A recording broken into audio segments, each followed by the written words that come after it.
তবে আপনি মনে রেখে দিন ও আমার ভাইরা, আমি পুরাতন কথা বলি। হযরত শাহ নিয়ামতুল্লাহ রাহমাতুল্লাহ আলাইহি তিনি বলে গেছেন, ও বাবারা বাবারা বাবারা, এই হিন্দুস্তানের একটা জমিন, ভারতবর্ষের জমিনে মুসলিম প্রধান একটা শহর, যে শহরে মুসলমানের সংখ্যা বেশি, এমন একটা শহর এমনি করে অমুসলিমরা দখল করে ফেলবে। ওই শহরে পাইকারি হারে মুসলমানদের হত্যা চলবে, মুসলমানদের রক্তে জমিনটা লাল হয়ে যাবে।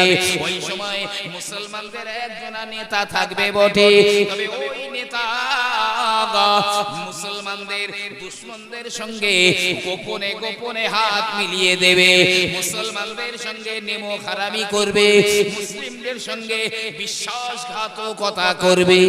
এই সময়ে আল্লাহ রাব্বুল আলামিন এমনি করে একজন আল্লাহর বান্দাকে পাঠিয়ে দেবেন। তবে তার আগে শাহ নিয়ামতুল্লাহ হুজুর বলেন, ওই সময় মুসলমানদের ঘরে ঘরে কারবালার মতো শোক নেমে আসবে। কারবালায় একে একে সব শহীদ হয়ে গেল। ইমামে হুসাইন রাদিয়াল্লাহু আনহু শহীদ হয়ে গেলেন। ওই তাম্বুর ভিতরে নারীদের মধ্যে যে শোক এসেছিল, কারবালার মতো শোক মুসলমানদের ঘরে ঘরে নেমে আসবে। ওই সময় আল্লাহর একজন বান্দা তিনি তলোয়ার নিয়ে বার হবেন, তার নাম হবে হামিদ। কোন বর্ণনায় বলা হয়েছে তার নাম হবে উসমান। তলোয়ার নিয়ে বার হবেন এবং তিনি সম্পূর্ণ পিরিয়ডটা উল্টে দিয়ে দেবেন। আল্লাহ রাব্বুল আলামিন তার হাতে বিজয় পতাকা তুলে দেবেন। ও আমার ভাইরা, তারপরে আমার আল্লাহ রাব্বুল আলামিন এই জমিনে, এই ভারতবর্ষের জমিনে এমন সুখ আর শান্তি দিয়ে দেবেন, এত সুখ শান্তি আল্লাহ দিয়ে দেবেন, মনে হবে যেন জান্নাতের সুখ নেমে এসেছে ভারতের জমিনে। কলেমা পড়নে ওয়ালা ছাড়া আর কেউ ভারতের জমিনে থাকবে না। প্রত্যেকটা ঘরে ভারতের এক প্রান্ত থেকে আরেক প্রান্ত পর্যন্ত একটি জাতি থাকবে, একটি কলেমা থাকবে, আর কিচ্ছু থাকবে না। বসিরহাটের আল্লামা হুজুর রাহমাতুল্লাহ আলাইহি তার কাদিয়ানী হ্রদের ভিতরে 7 খণ্ড কিতাব, তার এক খণ্ডে হুজুর লিখলেন, এমন একটা দিন আসবে ও ভাইরা, আমার আল্লাহ রাব্বুল আলামিনের রাসূল বলেন, লাউলাম ইয়াবকা মিনাদ দুনিয়া ইল্লা ইয়াউমুন, দুনিয়াটা ধ্বংস হয়ে যেতে যদি একটা দিনও আমার আল্লাহ বাকি রেখে দেন, লাতাকাল্লাহু যালিকাল ইয়াউম, ওই দিনটাকে আমার আল্লাহ পাক এত লম্বা করে দেবেন। আল্লাহর একজন খলিফা ওই দিনে তিনি নেমে আসবেন।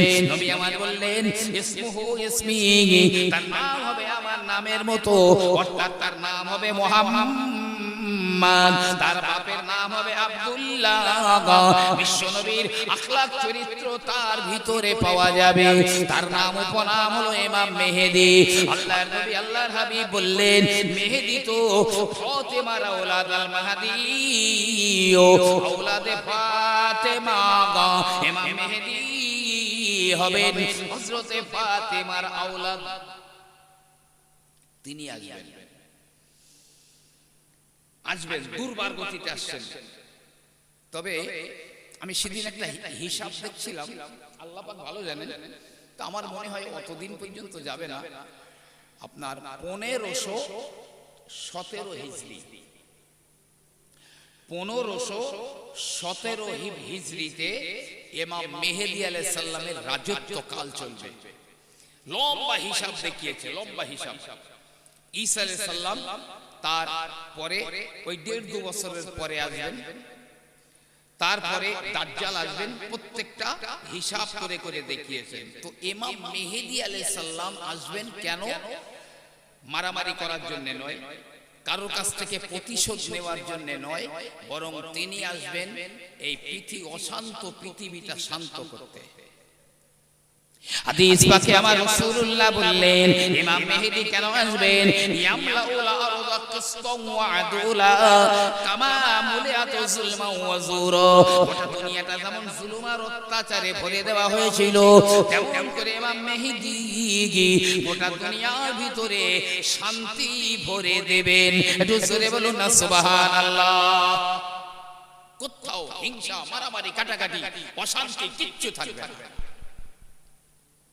ইমাম মেহেদী যখন আসবেন, আল্লামা হুজুর লিখছেন, বিষধর সাপ, কেউটে সাপ বলেন, বকরো সাপ বলেন, তারা এমনি লোকালয়ের মধ্যে চলে আসবেন। আমাদের ঘরের ছোট ছোট বাচ্চা কাচ্চারা সাপগুলো ধরে সাপের সঙ্গে খেলা করবে, সাপের মুখের মধ্যে হাত ঢুকিয়ে দেবে, খেলা করবে, কিন্তু সাপ একবারের জন্য তাকে দংশন করবে না। বাঘগুলো লোকালয়ে ঢুকে যাবে, সিংহগুলো লোকালয়ে ঢুকে যাবে, বাড়ির ছেলে মেয়েরা, বাচ্চারা বাঘের পিঠে উঠে, সিংহের পিঠে উঠে লাফালাফি খেলা করবে। বাঘ একবারও গর্জন করবে না, একবারও শব্দ করবে না। ছাগলের পালে যদি বাঘ থাকে, মনে হবে যেন বাঘ হলো রাখাল, ওই রাখাল ছাগলগুলো চড়াচ্ছে, অর্থাৎ বাঘেরা ছাগলের উপরেও হামলা করবে না। গোটা বিশ্বব্যাপী একদম শান্তি ফিরে আসবে। আর ইমাম মেহেদী আলাইহিস সালামকে মারার জন্য কত দেশ থেকে সৈন্য পাঠাবে জানেন? বহু বহু দেশ থেকে লোক পাঠানো হবে, কিন্তু কেউ মাটিতে ভূগর্ভে ধ্বংস হয়ে যাবে, কেউ সমুদ্রের পথে যারা আসবে সমুদ্রে ডুবে তারা সলিল সমাধি হয়ে যাবে। ইমাম মেহেদী আলাইহিস সালামকে কেউ রুখতে পারবে না। এই পশ্চিমী দেশগুলো এত অত্যাচার করছে কেন জানেন? মুসলমানদের উপরে, ফিলিস্তিনের মুসলমানদের উপরে কেন এত অত্যাচার হচ্ছে? ইরাকের মুসলমানদের উপরে কেন এত অত্যাচার হচ্ছে? কারণ আছে। আমি আপনি হাদিস যতটা না জানি, আমার আপনার চেয়ে ওরা হাদিস অনেক বেশি জানে। মাটির নিচে আন্ডারগ্রাউন্ডে ওদের বড় বড় মাদ্রাসা করে রেখে দিয়েছে, সেই মাদ্রাসায় ওদের ছেলেপিলেরা পড়াশোনা করে, অনেক বেশি হাদিস জানে। ইহুদিরা জানে, খ্রিস্টানরা জানে, সবাই জানে যে একজন নেতা আসবেন, ইমাম মেহেদী আসবেন, বিশ্বে আর অন্য কোন ধর্ম থাকবে না, পৃথিবীর এক প্রান্ত থেকে আর এক প্রান্ত পর্যন্ত একটাই ধর্ম থাকবে, সেটা হচ্ছে কি ইসলাম ধর্ম থাকবে। এই জন্য ওরা এত অত্যাচার করছে যে ইমাম মেহেদী যেন না আসতে পারে। ইতিমধ্যে সন্দেহ করে অনেককেই জেলখানায় ভরেও দিয়েছে, ইমাম মেহেদী সন্দেহ করে জেলখানাও ভরে দিয়েছে। ভাই, ফেরাউন বসে আছে দরবারে, গণকরা এসে বলছে আকাশে একটা তারা উঠেছে, অর্থাৎ এই দেশে একটা ছেলে হবে, যে ছেলে হে ফেরাউন তোমার রাজ্যকে ছিনিয়ে নেবে, ধ্বংস করে দেবে। তাই ফেরাউন বলল, এক কাজ করো, বনি ইসরাইলদের ঘরে ঘরে পাহারা লাগাও, আজ থেকে বনি ইসরাইলদের ঘরে যত ছেলে সন্তান হবে সব হত্যা করে দাও, আর যা মেয়ে হবে জ্যান্ত রেখে দাও, আমাদের দাসী বানাবো। কেন? ওই ছেলেটা যেন না আসতে পারে। যদি কোনো ছেলে সন্তান হয় তাকে জবাই করে দেওয়া হয়, প্রত্যেকটা ঘরে পাহারা।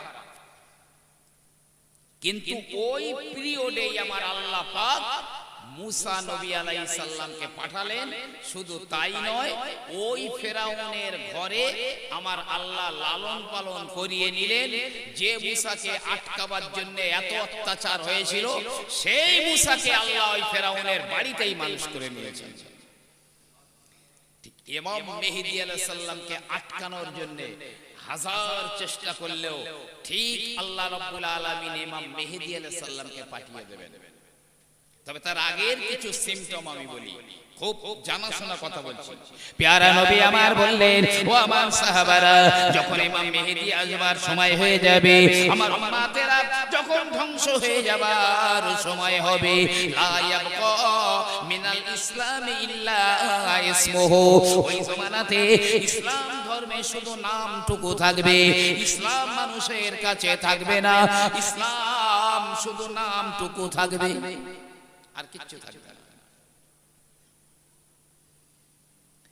ভালো করে চারিদিকে তাকান তো, দাজ্জাল যে আসবে, দাজ্জালের সেনারা একদম প্রায় সব মানে ঘরে ঘরে তৈরি হয়ে যাচ্ছে, ঘরে ঘরে তৈরি হয়ে যাচ্ছে।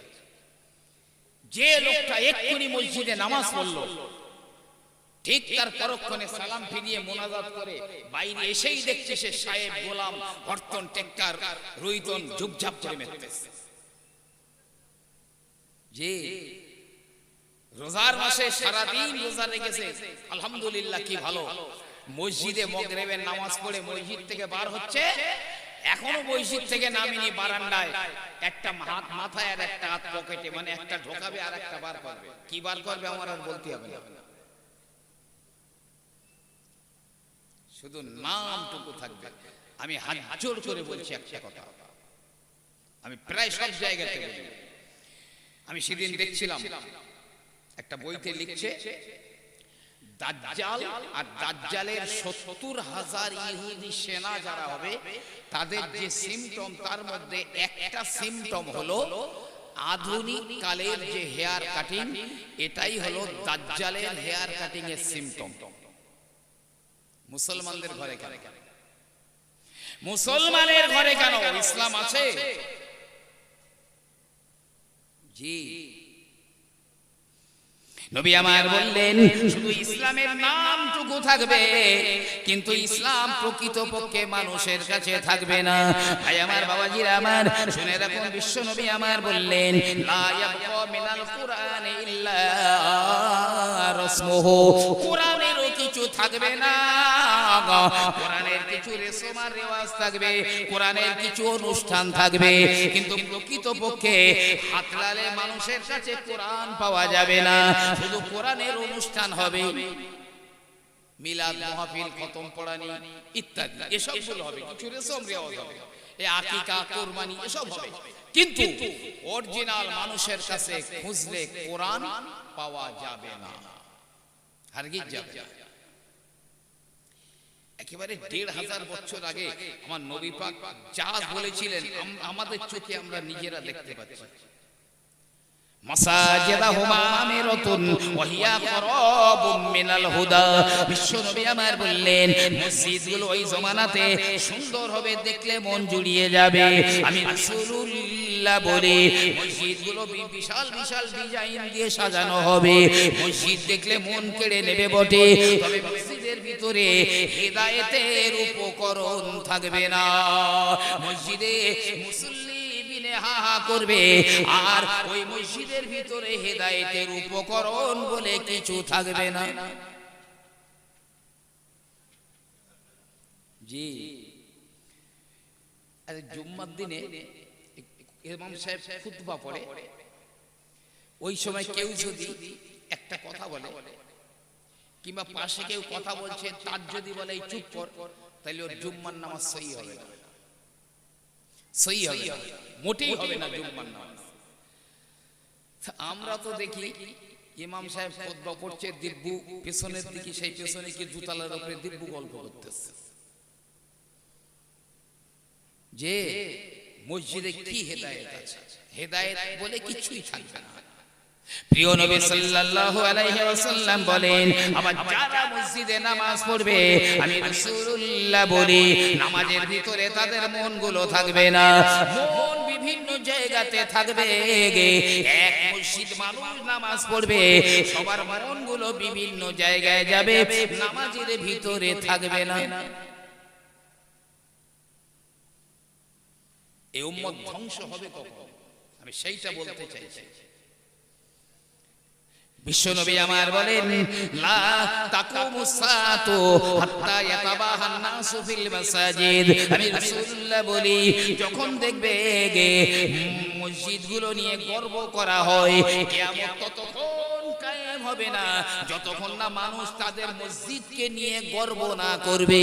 আমাদের মসজিদ এমন বানিয়েছি, এত সুন্দর করেছি, এত ডিজাইন করেছি, মসজিদ নিয়ে মানুষ যতক্ষণ না গর্ব না করবে ততক্ষণ পর্যন্ত কিয়ামত হবে না। যখন দেখবে মানুষ মসজিদ নিয়ে গর্ব করে, তখন জানবে এক মহা ধ্বংসযজ্ঞ নেমে আসছে, বড় ধ্বংস নেমে আসছে। কোন জায়গায় না হচ্ছে বলেন তো, কোথায় না হচ্ছে? প্রিয় নবী সাল্লাল্লাহু আলাইহি ওয়াসাল্লাম এমনি করে তিনি একদিন খানায়ে কাবার দরজাটা ধরে রয়েছেন।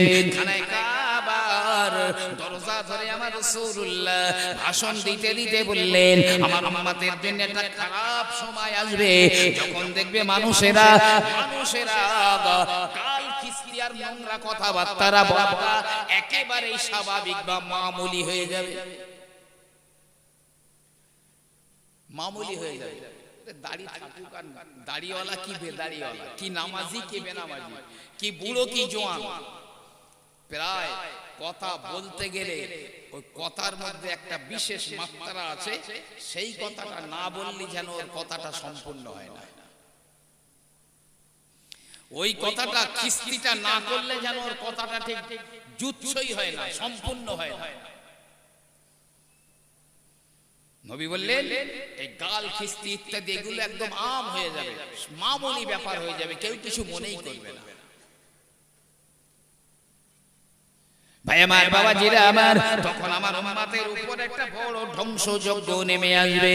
শুধু তাই নয়, বিশ্বনবী হাবিবুল্লাহ সাল্লাল্লাহু আলাইহি ওয়াসাল্লাম বললেন, ও বাবা সাহাবারা, তোমরা যখন দেখবে যে মানুষেরা ধর্মের প্রতি অনীহা দেখা দিয়েছে, ধর্মের প্রতি অনীহা, ধর্মীয় শিক্ষার প্রতি অনীহা দেখা দিয়েছে, আমি রাসূলুল্লাহ বলি ওই সময় তোমাদের কাছে একটা বড় ধ্বংসযজ্ঞ নেমে আসবে। ধর্ম মাদ্রাসায় পড়ে কি হবে ইত্যাদি ইত্যাদি ইত্যাদি, শুধু পুরুষদের জন্য নয়, মেয়েদের জন্য বিশেষ করে। কারণ বলছে আল উম্মু মাদ্রাসা, মা হলো শিক্ষা কেন্দ্র। আল উম্মু মাদ্রাসা, মা হলো শিক্ষা কেন্দ্র, মা হলো মাদ্রাসা। আল উম্মু রাউজুন, মা হলো বাগান। কিন্তু সেই মা যদি তার মধ্যে ইলম না থাকে, শিক্ষা না থাকে, ধর্মীয় জ্ঞান না থাকে, তাহলে নিষ্ফল। তার বাচ্চারাও মায়ের কাছ থেকে যে শিক্ষা, যে মা, একটা মা 100 স্কুলের শিক্ষকের চাইতেও অনেক বেশি মর্যাদাশীল, সেই মার কাছ থেকে তার সন্তান ছাড় হয়ে গেল। নবী আমার বললেন ধর্মের প্রতি, ধর্মীয় শিক্ষার প্রতি ওই জমানায় উদাসীনতা দেখা দেবে। আমি রাসূলুল্লাহ বলি, ওই জমানাতে পুরুষেরা তাদের বিবিদের আনুগত্য স্বীকার করে নেবে, স্বামীরা তাদের বিবিদের কথা মতো চলবে। বিবিরা যা বলবে সেটা ন্যায় হোক আর অন্যায় হোক, সেটা হারাম হোক আর হালাল হোক, স্বামীরা বিবিদের কথা মতো চলবে। জি, একদম বাস্তব তাই হয়েছে। কোনটা নেই? ইমাম মেহেদী আসবার আলামত তো আমি দেখছি প্রায় সব একদম হয়েই গেছে। তবে মনে রাখবেন, এই যে মারপিট হচ্ছে, মুসলমানদের উপরে নির্যাতন, মায়ানমার বলেন, বার্মা বলেন, কাশ্মীর বলেন, এমন করে আসাম বলেন, আর ফিলিস্তিন বলেন, আর গাজা বলেন, যেখানেই বলেন না কেন, এর মধ্যে সীমাবদ্ধ থাকবে না। বিশ্বনবী আমার বললেন এমন একটা জমানা আসবে, মদিনার জমিনটাও রক্তাক্ত করে দেওয়া হবে। মদিনার জমিনটাও ঠিক থাকবে না, মক্কাও। বিশ্বনবী সাল্লাল্লাহু আলাইহি ওয়াসাল্লাম তিনি একদিন উটের উপরে সওয়ার হয়েছেন। হযরতে আবু যার রাদিয়াল্লাহু তাআলা আনহুকে ডেকে বললেন, ও বাবা আবু যার, এসো আমার পিছনে উটের উপরে বসো। হযরতে আবু যার রাদিয়াল্লাহু তাআলা আনহু তিনি নবী পাকের পিছনে উটের উপরে বসলেন। আল্লাহর নবী আবু যারকে নিয়ে যেতে যেতে এক জায়গায় গিয়ে বললেন, ও আবু যার, ওই দিনে তুমি কি করবে বলো? যেদিনে তুমি ঘর থেকে বের হবে মসজিদে নামাজ পড়ার জন্য, তবে না না না না, ওই দিনে মসজিদ পর্যন্ত যেতে পারবে না। পথের মধ্যে, পথের মাঝখানে গিয়ে তুমি বিড়বিড় খেয়ে পড়ে যাবে, অর্থাৎ মদিনার জমিনে এমন দুর্ভিক্ষ এসে যাবে, আমি রাসূলুল্লাহ বলি মসজিদ পর্যন্ত যাবার ক্ষমতা থাকবে না, বিড়বিড় খেয়ে পড়ে যাবে। সেই দিনটা আসছে, মদিনার জমিনে ব্যাপক দুর্ভিক্ষ দেখা দেবে। যে হযরতে আবু যার বললেন, ইয়া রাসূলুল্লাহ, ওই সময় আমি কি করব? নবী পাক বললেন, আবু যার, কারোর কাছে তুমি জানো হাত পাতবে না, কারোর কাছে তুমি যেন হাত পাতবে না, বরং ঈমানের উপরে অবিচল থাকবে, চুপ করে কারো কাছে ভিক্ষা করবে না। আবার কিছু দূরে আল্লাহর নবী গিয়ে হযরতে আবু যারকে ডেকে বললেন, ও বাবা আবু যার, ওই দিনে তোমাদের কি হবে বাবা? এই মদিনার এখান থেকে দূর একটা পাহাড়ের নাম বললেন, ওই পাহাড় পর্যন্ত গো তোমাদের রক্তের স্রোত বয়ে যাবে। শুধু রক্ত মাটিতে নয়, নবী বললেন রক্তের স্রোত বয়ে যাবে। ওই সময় হযরতে আবু যার বললেন, ইয়া রাসূলুল্লাহ, ইয়া হাবিবাল্লাহ, ওই দিনে আমি কি করব? বিশ্বনবী আমার বললেন, ও আবু যার, ওই দিনে তুমি ঈমানের উপরে, তোমার ঈমানের উপরে অবিচল থাকবে, ঈমান থেকে যেন দূরে সরে যেও না। বিশ্বনবী এমনি করে আবু যারকে উপদেশ দিলেন। আমার আল্লাহ পাক কোরআন শরীফের মধ্যে বললেন, লা তুশরিক বিল্লাহ, তোমরা আল্লাহর সঙ্গে যেন শিরক করবে না। ওয়াইন কুতিলতা, যদি তোমাকেও খুন করে দেওয়া হয়, ওয়াইন হুররিকতা, তোমাকেও যদি পুড়িয়ে দেওয়া হয়, তাহলেও যেন আল্লাহর সঙ্গে শিরক করবে না। শুধু শিরকটা করবেন না, মনে রাখুন। আমি আজকের একটা হাদিস দেখছিলাম, আল্লাহ পাক আমার নবীজিকে বলছেন, হে প্রিয় নবী, যদি মানুষ পৃথিবী ভরা গোনা নিয়ে আমার কাছে হাজির হয়, যদি শিরক না করে থাকে, তাহলে আমি আল্লাহ পৃথিবী ভরা ক্ষমা নিয়ে তার কাছে উপস্থিত হয়ে যাব। জোরে বলুন না সুবহান। শুধু শিরক করবেন না,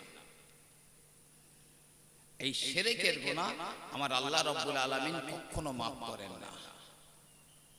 বিশ্বনবী সাল্লাল্লাহু আলাইহি ওয়াসাল্লাম তিনি একদিন আম্মাজান আয়েশা সিদ্দিকা রাদিয়াল্লাহু তাআলা আনহার বাড়িতে রয়েছেন। আল্লাহর নবী বললেন, আল্লাহর নবী ঘর থেকে বার হয়ে গেলেন, কারণ মদিনার জমিনে ভূমিকম্প হচ্ছিল। বিশ্বনবী হাবিবুল্লাহ সাহাবাদের ঘরের বাইরে আসতে বললেন, সাহাবায়ে কেরামেরা ঘর থেকে বাইরে হয়ে গেল। বিশ্বনবী আমার জমিনের উপরে হাত রেখে বললেন, হে মদিনার জমিন, থেমে যা গো। আমি রাসূলুল্লাহ বলছি, থেমে যা, কারণ এখনো তো কিয়ামতের সময় হয়নি। সঙ্গে সঙ্গে মদিনার জমিনটা থেমে গেল, ভূমিকম্প বন্ধ হয়ে গেল। বিশ্বনবী হাবিবুল্লাহ বললেন, ও সাহাবারা গো, এমন একটা সময় আসবে, ওয়ায়াকসিরুজ জিলজাল, ওই সময় প্রচন্ড ভাবে ভূমিকম্প দেখা দেবে।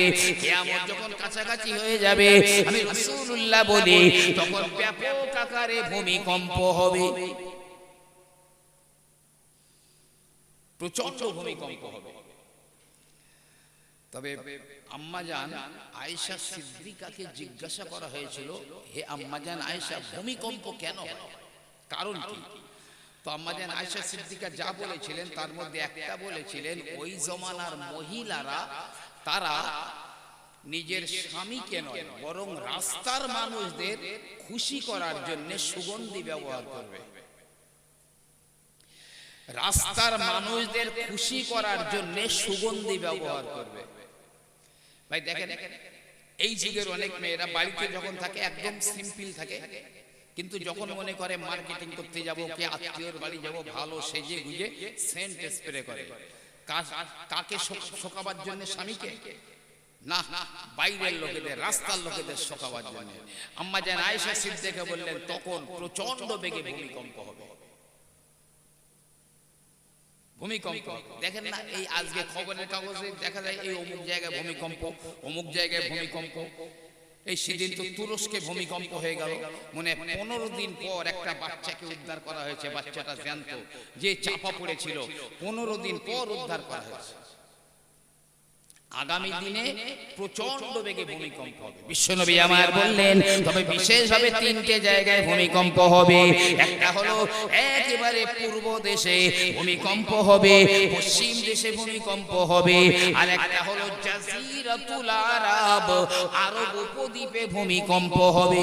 এই তিনটে বিশাল আকারে ভূমিকম্প হবে। না না না, আমাদের কাজগুলো আগামী দিনে ভূমিকম্পকে ত্বরান্বিত করছে। একদম যে বিপদগুলো আমাদের সব হাতের কামাই করা, বিশ্বাস করে। আমি একটা এক্সাম্পল বলছি। পীর জুলফিকার আহমদ সাহেব, যিনি এখনো বেঁচে আছেন, নকশবন্দি তরিকার প্রখ্যাত পীর, তিনি তার খুতবার মধ্যে লিখছেন একদম বাস্তব ঘটনা।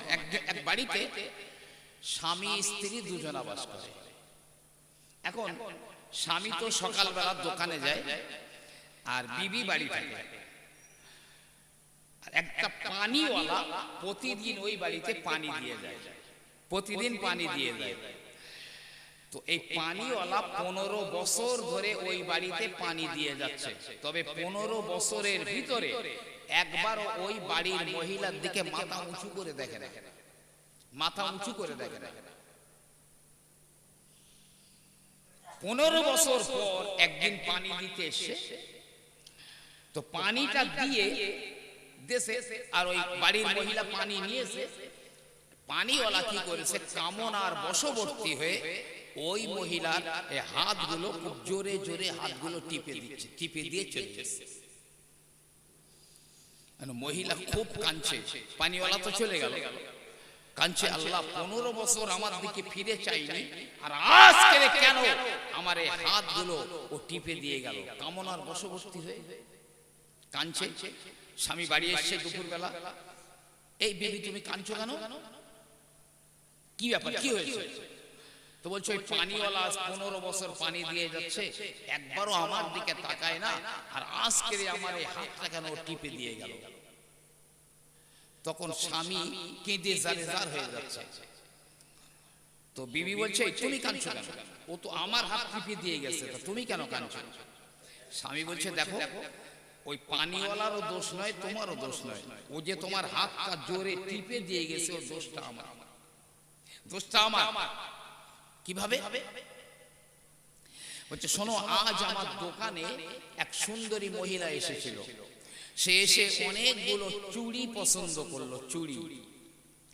আর সেই চুড়িগুলো আমাকে বললো, দোকানি ভাই চুড়িগুলো আমার হাতে একটু উঠিয়ে দাও।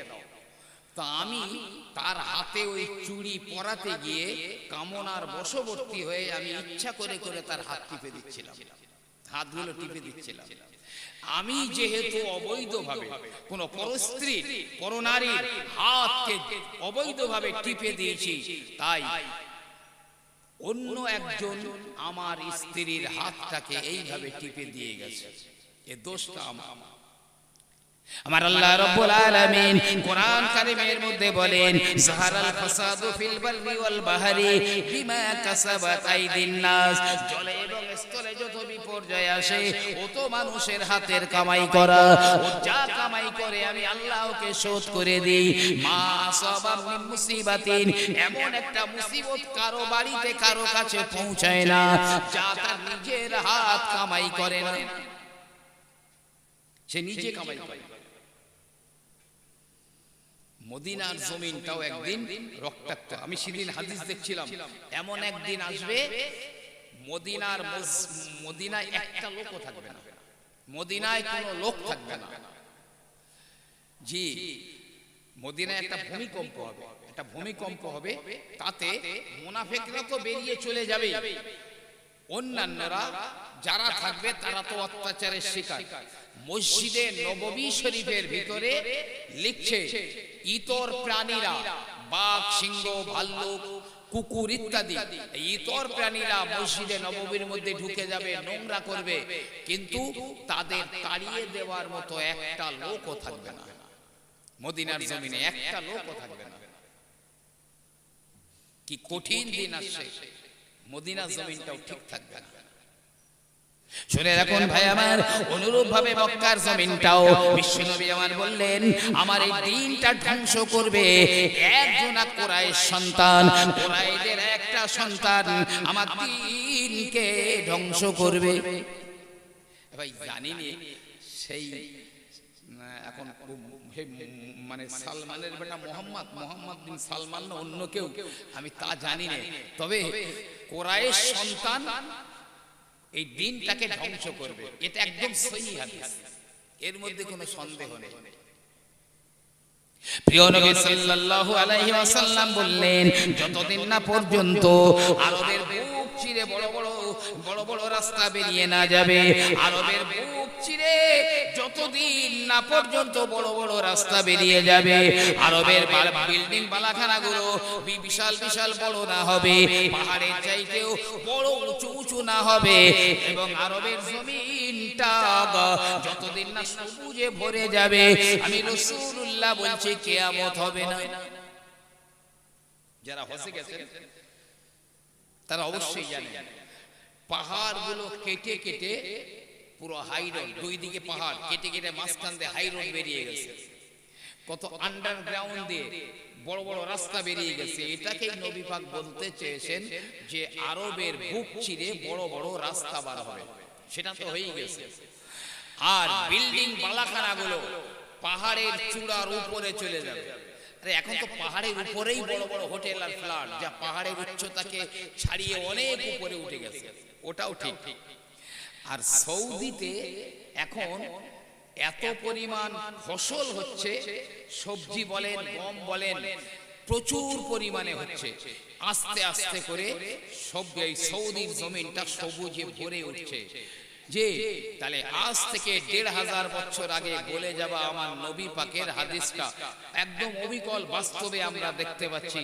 এখন ভাবুন ইমাম মেহেদী দাজ্জাল বা কিয়ামত আসতে আমাদের কাছে সময়টার কত লাগবে। বিশ্বনবী সাল্লাল্লাহু আলাইহি ওয়াসাল্লাম বললেন, ইন্না মিন আশরাতিস সাআতি আইয়ুরফাল ইলমা ওয়া ইয়াকসুরাল জাহালু ওয়া ইয়াকসুরা শুরবাল খামরি ইলা আখিরিল হাদিস। আল্লাহ নবী বলেন কিয়ামতের আলামতগুলির মধ্যে একটি হচ্ছে আইয়ুরফাল ইলমা, ইলম উঠিয়ে নেওয়া হবে, ইলম উঠিয়ে নেওয়া হবে, অর্থাৎ আলেমের দিলগুলো মেরে দেওয়া হবে।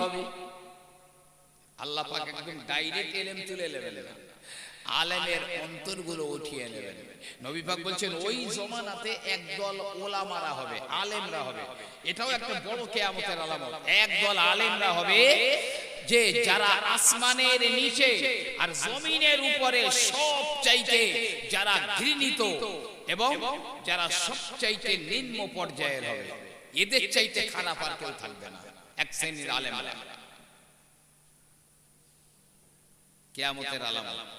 প্রিয় নবী সাল্লাল্লাহু আলাইহি ওয়াসাল্লাম বললেন, ও বাবারা তোমরা যখন দেখবে ঘন ঘন বাজার বসে যাচ্ছে, যেখানে একদিন দিনের বেলা মানুষেরা যেত না, মানুষ যেতে ভয় পেয়ে যেত, এমন জায়গাগুলো বড় বড় বাজার হয়ে যাবে, ঘন ঘন বাজার বসবে, এখানে বাজার তো ওখানে বাজার, ওখানে তো ওখানে বাজার, ঘন ঘন বাজার যখন দেখবে তখন মনে করবে দিনটা একদম নিকটবর্তী, খুব নিকটবর্তী হয়ে গেছে। আমার তো আমার জ্ঞানে দেখছি যে সব জায়গায় মানুষ যেতে সাহস করতো না, জি এখন বড় বড় সব মার্কেট চেনাই যায় না। বিশ্বনবী আমার বললেন ওই জমানায় ব্যবসার বড় রমরমা বাজার হবে, ব্যবসার বড় রমরমা চলবে বটে, তবে আমি রাসূলুল্লাহ বলি যে স্বামীর ব্যবসার কাজে তাদের স্ত্রীরা সহযোগিতা করবে। যখন দেখবে স্বামীর ব্যবসায় স্ত্রীরা সহযোগিতা করছে, স্বামী হয়তো কোথাও গেছে অন্য জায়গায় কি মাল কিনতে গেছে, দোকানে বিবি আছে, তাহলে স্ত্রী সহযোগিতা করছে, নবী পাক বললেন ওই সময় তোমাদের কাছে একটা বড় কঠিন মুহূর্ত নেমে আসবে। ভাই অসুবিধা হচ্ছে নাকি আপনাদের? যে অসুবিধা হচ্ছে একটু মহব্বতে একটু জোরে জোরে দরুদ শরীফ আল্লাহুম্মা সাল্লি আলা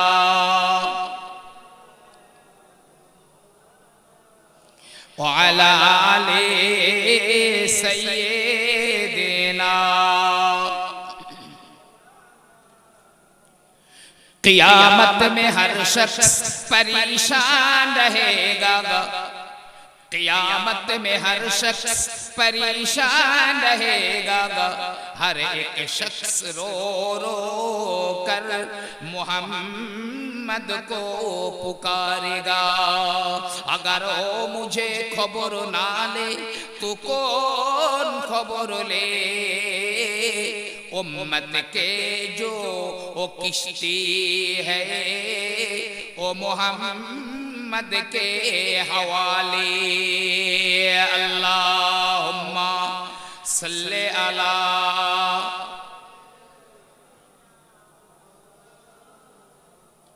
अला आले सय्यिदिना।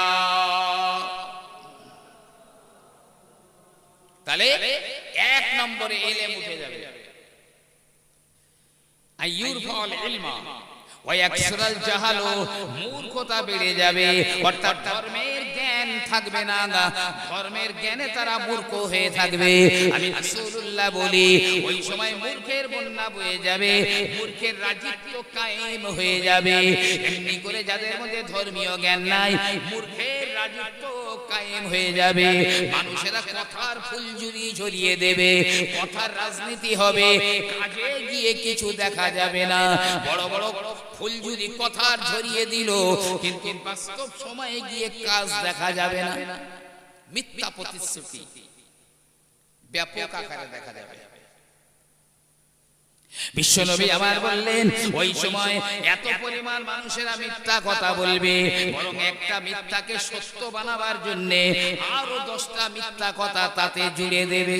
আমি রাসূলুল্লাহ বলি ওই সময় মিথ্যা সাক্ষী ব্যাপক আকারে মানুষ দেবে। আমার উম্মতের কাছে যখন একটা বড় নাজুক সময় হাজির হয়ে যাবে, মানুষেরা অযাচিতভাবে মিথ্যা সাক্ষী দেবে। ধরুন আমার বন্ধু সে একটা কেসে ফেঁসে গেছে, এখন আমাকে বলি না, আমি ও বুঝে গিয়ে বললাম না না না এই আমি ছিলাম তো এই কাজ করিনি, মিথ্যা সাক্ষী মিথ্যা গওয়া দেবে।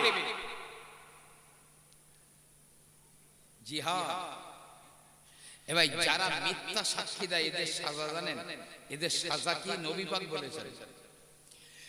যারা মিথ্যে মিথ্যে সাক্ষী দেবে তাদের এই জবানে জাহান্নামের শিকল দিয়ে জবানে ফুটিয়ে জাহান্নামে ঝুলিয়ে রাখবেন আল্লাহ। আর ৭০,০০০ ফেরেশতা একভাবে তাদেরকে জাহান্নামে চাবুক দিয়ে পেটাতে থাকবে, পিটিয়ে পিটিয়ে পুরো দলা পেকে যাবে, কিন্তু মরবে না, দলা পেকে যাবে, আবার চুপ করে দেবে। তাহলে মিথ্যার রাজত্ব কায়েম হবে, আর মিথ্যা সাক্ষী দেওয়া হবে, আর একটা মিথ্যাকে সত্য বানাতে গিয়ে আর 10টা মিথ্যে জুড়ে দেওয়া হবে। আমি রাসূলুল্লাহ বলি ওই জমানায় যারা মিথ্যা কথার ফুলঝুরি ঝরিয়ে দেবে, সাধারণ আম জনতারা ওই ব্যক্তিকে সত্যবাদী মনে করবে, কিন্তু না না, বাস্তব যিনি সত্য কথা বলেন সাধারণ জনগণেরা তাকে মিথ্যাবাদী মনে করবে। একদম চাকা উল্টো ঘুরে যাবে। এমনিতেই আমরা ধ্বংস হয়ে যাচ্ছি না। বাস্তব যে সত্যি কথা বলছে জনগণ বলবে না না বাধ্য তো মিথ্যে কথা বলছে, আর যে বাস্তব মিথ্যে কথা বলছে জনগণেরা তাকে বলবে সত্যবাদী। যে লোকটা জনগণের হক মেরে নেয়, যে লোকটা আমানতদার নয়, আমানতের খেয়ানতকারী হবে, সাধারণ আম জনতারা তাদেরকে আমানতদার মনে করবে, কিন্তু যে লোকটা প্রকৃত আমানতদার জনগণেরা তাকে আমানতের খেয়ানতকারী মনে করবে। ও আমার ভাইরা, এমনি করে শুনে রেখে দিন, বিশ্বনবী হাবিবুল্লাহ একদিন দরবারে বসে আছেন, অনেক সাহাবায়ে কেরামেরা রয়েছেন। একজন আগন্তুক অপরিচিত ব্যক্তি আমার নবীর দরবারে হাজির হয়ে গেল। আমার নবী পাকের হাঁটুর সঙ্গে হাঁটু মিলিয়ে আমার নবী পাকের হাঁটুর উপরে হাত রেখে বসে গিয়েছে। সাহাবারা বলছে এই লোকটা কোনো মুসাফির নয়, কারণ যদি মুসাফির হয় তাহলে তার জামা কাপড়গুলো এত ঝিকঝাক থাকবে না। আবার এলাকার লোক নয়, তাহলে আমরা চিনতাম, সম্পূর্ণ অপরিচিত। এসে নবী পাককে প্রশ্ন করছেন মাল ইসলাম, মাল ঈমান, মাল ইহসান, নবী একটা জবাব দিচ্ছেন। শেষ বেলায় জিজ্ঞাসা করছে মাতা সা, কিয়ামত কবে হবে? নবী বলছেন প্রশ্নকারীর চাইতে আমি বেশি জানি না।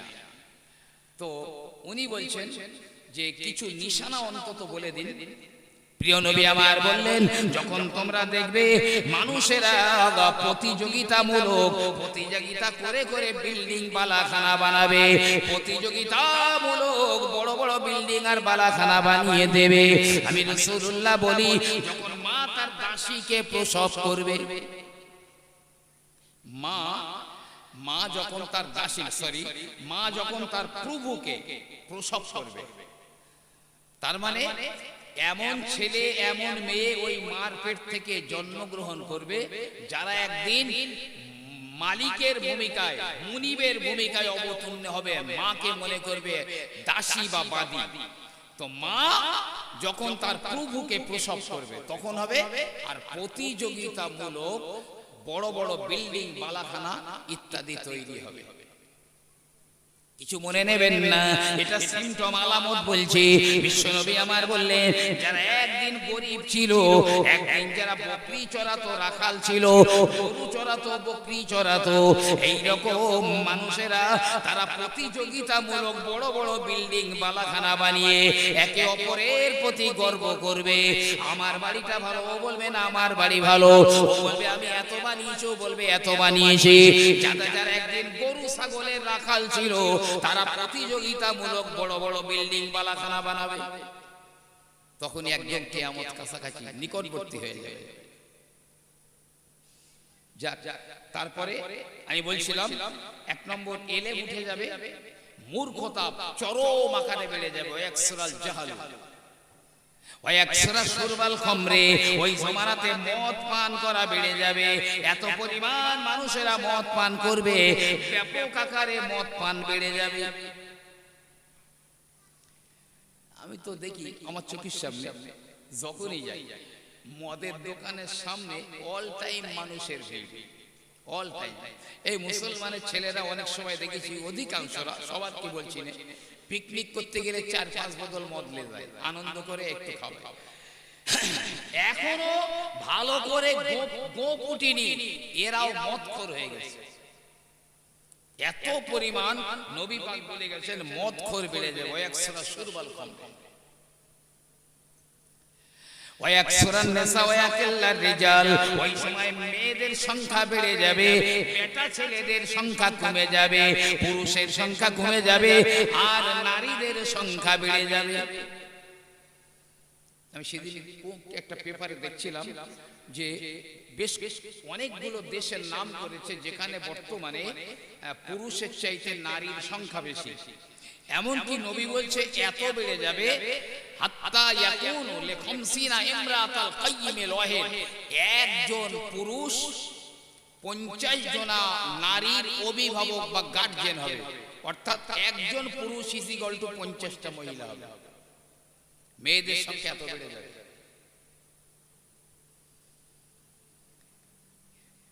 বিশ্বনবী আরো বলেন ওয়াকসুরাল হারাজ, ওই সময় খুন খারাপি বেড়ে যাবে।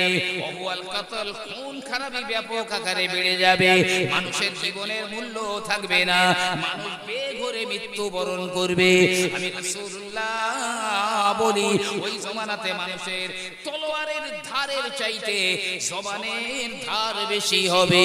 তলোয়ারে যতটা ধার রয়েছে জবানে তার চাইতে বেশি ধার রয়েছে।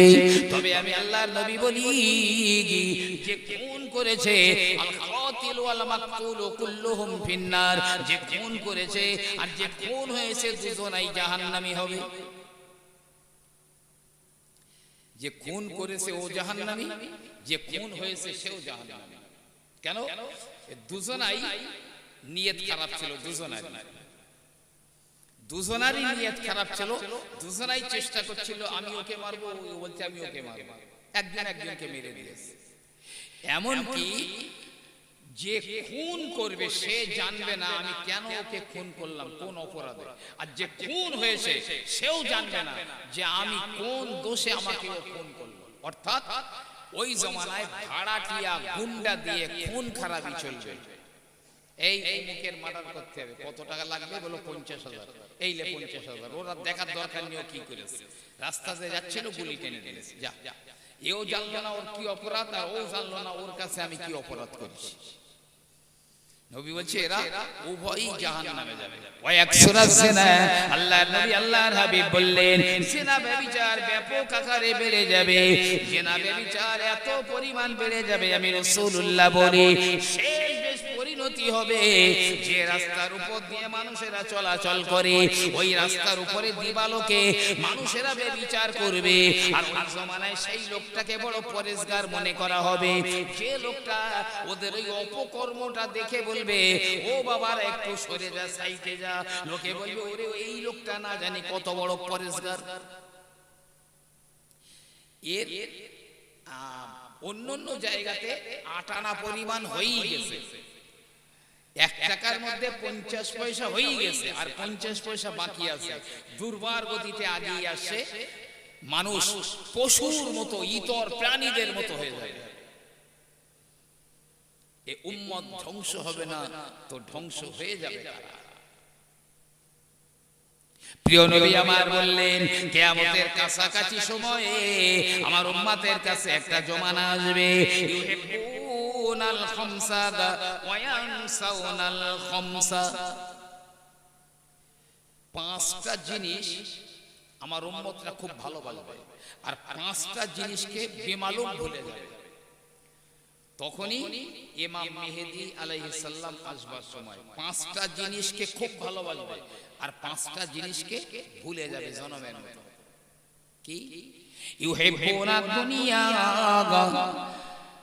ওয়া ইউহিব্বুনা দুনিয়া ওয়া ইয়ানসাউনাল আখিরা। দুনিয়াকে ব্যাপক আকারে ভালোবাসবে, তবে তাদের পরকালকেও তারা ভুলে যাবে, আখিরাত ভুলে যাবে। দুনিয়া নিয়ে ব্যস্ত, 2 ওয়াক্ত নামাজ কাজা হয়ে যাচ্ছে, জাগগেদা মাঠে এই কাজটা সেরে যায়। কি বাজারে আসে, জাগগেদা 1 ওয়াক্ত নামাজ তো কাজা পড়ে দেবেন, যাই হবে না, এই কাজটা সেরে যায়। এই দুনিয়া নিয়ে মানুষ ব্যাপক ব্যস্ত থাকবে, কিন্তু পরকালকে ভুলে যাবে। মানুষ যদি পরকালকে স্মরণ করত, বিশ্বাস করেন এই মানুষের শরীর শুকিয়ে আসতো, মানুষের মুখে হাসি থাকতো না, একটা মানুষ হারাম কাজে যেতে পারত না। যদি আখিরাতের কথা মনে হতো, কি কঠিন দিনটা হবে। সূর্য তো এইরকম মাথার উপরে থাকবে, সূর্য পাল্টি হয়ে 12টা মুখ দিয়ে আলো বার হবে। এখন তো 9,30,00,000 মাইল দূরে সূর্য রয়েছে, তাই প্রচন্ড রৌদ্র পড়লে কি অবস্থা।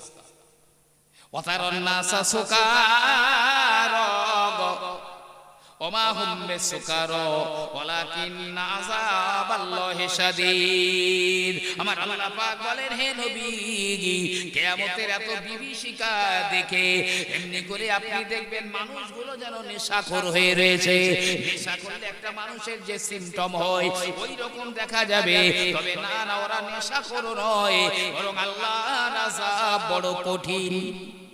যে বাচ্চারা শিশুবেলায় মারা গেছে, এই বাচ্চারা ওই বাচ্চা অবস্থায় উঠবে, তবে আল্লাহর আযাব দেখে তারা বুড়ো হয়ে যাবে, গা চামড়া ঢিলা হয়ে যাবে, চুল পেকে যাবে, একদম বুড়ো হয়ে যাবে। যে মহিলা পেটে বাচ্চা নিয়ে উঠে মারা গেছে, ওই পেটে বাচ্চা নিয়েই কিয়ামতের ময়দানে উঠবে, তবে তার বাচ্চাটা কখন প্রসব হয়ে যাবে ও মহিলা নিজেই জানতে পারবে না যে তার বাচ্চা কখন প্রসব হয়ে গেল। দুনিয়াকে ভালোবাসবে প্রচুর, কিন্তু আখিরাতকে বেমালুম ভুলে যাবে। ইউহিব্বুনাল মালা ওয়া ইয়ানসাউনাল হিসাব। মানুষেরা তারা মাল সম্পদকে বড় ভালোবাসবে, ধন দৌলতকে ভালোবাসবে, তবে ওর হিসাব জনমের মতো ভুলে যাবে। কেমন মাল থাকলে আমার যাকাত দিতে হয়, কুরবানি দিতে হয়, ফিতরা দিতে হয়, এই মাল থাকবে বটে, মালের মহব্বত করবে, তবে তার হিসাবটা ভুলে যাবে, হিসাব থাকবে না। বিশ্বনবী সাল্লাল্লাহু আলাইহি ওয়াসাল্লাম বলেন ইউহিব্বুনাল খালক ওয়া ইয়ানসাউনাল খালিক, ওরা সৃষ্টিকে ভালোবাসবে, গাছ ভালোবাসবে, পাহাড় ভালোবাসবে, ফুল ভালোবাসবে, বাল বাচ্চা, মা বাপ, ভাই বোন, আপনজনদের ভালোবাসবে, তবে সৃষ্টিকর্তাকে ওরা জনমের মতো ভুলে যাবে। সৃষ্টিকর্তাকে ওরা জনমের মতো ভুলে যাবে। একটা একটা করে আপনি আমার কথাগুলো মিলিয়ে দেখুন, আর হাত গুনুন কিয়ামত কহাত দূরে রয়েছে, ইমাম মেহেদী কহাত দূরে রয়েছে। প্রিয় নবী আমার বললেন, শুনে রাখো আমার সাহাবারা, ইউহিব্বুনা যুনুবা, 4 নাম্বার ইউহিব্বুনা যুনুবা ওয়া ইয়ানসাউনা তাওবাতা, ওরা গুনাহ করতে বড় ভালোবাসবে, তবে তওবা করতে ভুলে যাবে। ব্যাপক আকারে গুনাহ করবে, আনন্দ করে করে, মজা করে করে গুনাহ করবে, তবে না তওবা করার কথা ভুলে যাবে, তওবা করবে না। ভাই আমাদের দুই দিকে দুটো ফেরেশতা আছে, কিরামান কাতিবিন, দুটো ফেরেশতা আছে, আমরা জানি। তো মানুষ যখন একটা ভালো কাজ করবার নিয়ত করে, কাজটা করিনি এখন, শুধু নিয়ত করেছে একটা ভালো, মনে করুন কেউ নিয়ত করেছে আমি নামাজ পড়ব, তো এখনো পড়িনি, এটা ভালো কাজের নিয়ত করেছে, কাজটা এখনো করিনি, একটা নেকি সঙ্গে সঙ্গে লিখে দেওয়া হবে। আর যদি ওই ভালো কাজটা করে ফেলে, সঙ্গে সঙ্গে একদম এই ফেরেশতা কারো জিজ্ঞাসা করে না, তাড়াতাড়ি করে 10টা নেকি লিখে দেয় একটা কাজ করলে, ভালো কাজ করলে। কিন্তু মানুষ যখন একটা গুনাহ করে, গুনাহ করার নিয়ত করে, এখনো গুনাহটা করিনি, নিয়ত করে, তো তার কোনো গুনাহ লেখা হয় না। আর যদি ওই গুনাহটা করেই ফেলে, তবে বাঁ দিকের ফেরেশতা ডান দিকের ফেরেশতাকে জিজ্ঞাসা করে, লিখবো গুনাহটা লিখবো, বলতে দাঁড়াও 24 ঘন্টা সময় দাও, এই 24 ঘন্টার মধ্যে যদি ও তওবা করে তাহলে ওর গুনাহ লেখা হবে না, আর 24 ঘন্টার মধ্যে যদি তওবা না করে তাহলে একটা গুনাহ লেখা হবে, মাত্র একটা গুনাহ লেখা হবে। এর পরেও যদি কেউ জাহান্নামে যায়, তাহলে ওর মানুষ হয়ে দুনিয়ায় আসাটাই বিফল হয়ে গেছে। জীবজন্তু হয়ে আসলে বরং লাভ হতো, মানুষ হয়ে আসা উচিত হয়নি। প্রিয় নবী আমার বললেন, 5 নম্বরে আমি রাসূলুল্লাহ বলি, ইউহিব্বুনাল কুসুর ওয়া ইয়ানসাউনাল মাকবার, ওরা বিল্ডিং বালাখানা ভালোবাসবে, নিজের ঘরকে ভালোবাসবে, সুন্দর করে ঘর বানিয়ে ঘরকে ভালোবাসবে, তবে ওদের মাকবারা মানে কবরের কথা ভুলে যাবে, কবরের কথা জনমের মতো ভুলে যাবে, কারো চিন্তা থাকবে না আমি একদিন নিথর হয়ে কবরের মধ্যে যাব। এই 5টা জিনিস যখন দেখতে পাবে, তখন জানবে এটা মহা কঠিন সময় আমাদের কাছে আসছে, কঠিন সময় আমাদের কাছে আসছে। আল্লাহ রাব্বুল আলামিন কোরআন পাকের মধ্যে বলছেন, ইকতারাবাতিস সাআ, কিয়ামত একদম নিকটে এসে গেছে, ওয়ানশাক্কাল কমার, অর্থাৎ চাঁদ দ্বিখণ্ডিত হয়ে গেছে। নবী বলেন আমার ইন্তেকাল হলো কিয়ামতের প্রথম আলামত, কিয়ামতের প্রথম আলামত। ও আমার ভাইরা, আমি আপনাকে বলি শুনে রেখে দিন, বিশ্বনবী হাবিবুল্লাহ সাল্লাল্লাহু আলাইহি ওয়াসাল্লাম বললেন, ওই জমানাতে যখন দেখবে মানুষ একে অপরকে অভিশাপ দেবে, মানুষের মধ্যে ক্ষমা থাকবে না, মানুষ ক্ষমা করা ভুলে যাবে, ওই সময়ে আমি রাসূলুল্লাহ বলি তাদের উপরে আল্লাহর গজব নাজিল হবে, কিয়ামত কাছাকাছি হয়ে যাবে। ভাই আমি যদি আপনার একটা বড় মোটা কথা বলি, ধরেন আমার বিশাল ক্ষমতা আছে, মোটা কথা বললাম, আপনি বললেন ঠিক আছে কিয়ামত বুঝে নেব, কি আপনি আমার গালে একটা চড় মারলেন, আমি বললাম ঠিক আছে কিয়ামতে আমি বুঝে নেব, এইটাই বেশি লাভ না ক্ষমা করাটাই বেশি লাভ? এই দেখুন না, মদিনার মসজিদে নববীতে নবী পাক আছেন, সাহাবারাও আছেন, নবী পাক আছেন, সাহাবারাও আছেন। আল্লাহর নবী হঠাৎ বলছে এক্ষুনি একটা লোক এই মসজিদে নববীতে ঢুকবে, ওই লোকটা জান্নাতি, জান্নাতি। সাহাবারা ভাবছে হয় আবু বকর নাই ওমর ঝেওক আসবে, কিন্তু দেখছে না, ওই মহল্লার একজন সাধারণ একটা নাগরিক, সাধারণ একটা মানুষ মসজিদে নববীতে ঢুকেছে। লোকের অবাক হয়ে গেল। নবী বললেন এই মসজিদে এক্ষুনি যে ঢুকবে সে জান্নাতি, তাহলে এই লোকটাকেই বলেছে, এই লোকটা একটা সাধারণ। যাক, সবাই চুপ করেছে। আবার পরের দিনে মসজিদে নববী শরীফে আমার নবী পাক বলছেন এই এখন একটা লোক আসবে এই মসজিদে নববীতে, ওই লোকটা জান্নাতি। সাহাবারা অপেক্ষা করছেন, দেখলেন গত দিনে যিনি এসেছিলেন সেই লোকটাই এসেছে। আবার দুদিন হলো, তৃতীয় দিনে নবী পাক বলছেন এই দাও দাও একটা লোক আসছে এক্ষুনি ঢুকবে মসজিদে, ওই লোকটা জান্নাতি। দেখছে সেই লোকটাই এসেছে। একজন সাহাবা মনে মনে ভাবছে যে এই লোকের নিশ্চয়ই কোনো একটা বিশেষ আমল রয়েছে, যার কারণে আমার নবী পাক 3 দিন ওই লোকটাকে জান্নাতি বলছেন। তো আমলটা কি আমল এমন যার জন্য ওই লোকটা জান্নাতি, এইটা তো আমার জানতে হবে। আর সেই আমল জানতে গেলে ওর সঙ্গে অন্তত আমার 3 দিন থাকতে হবে, তা নাইলে আমি তো বুঝতে পারবো না। এখন এই সাহাবাটা ওই লোককে বলছে ভাই একটা কথা বলবো, বলে হ্যাঁ।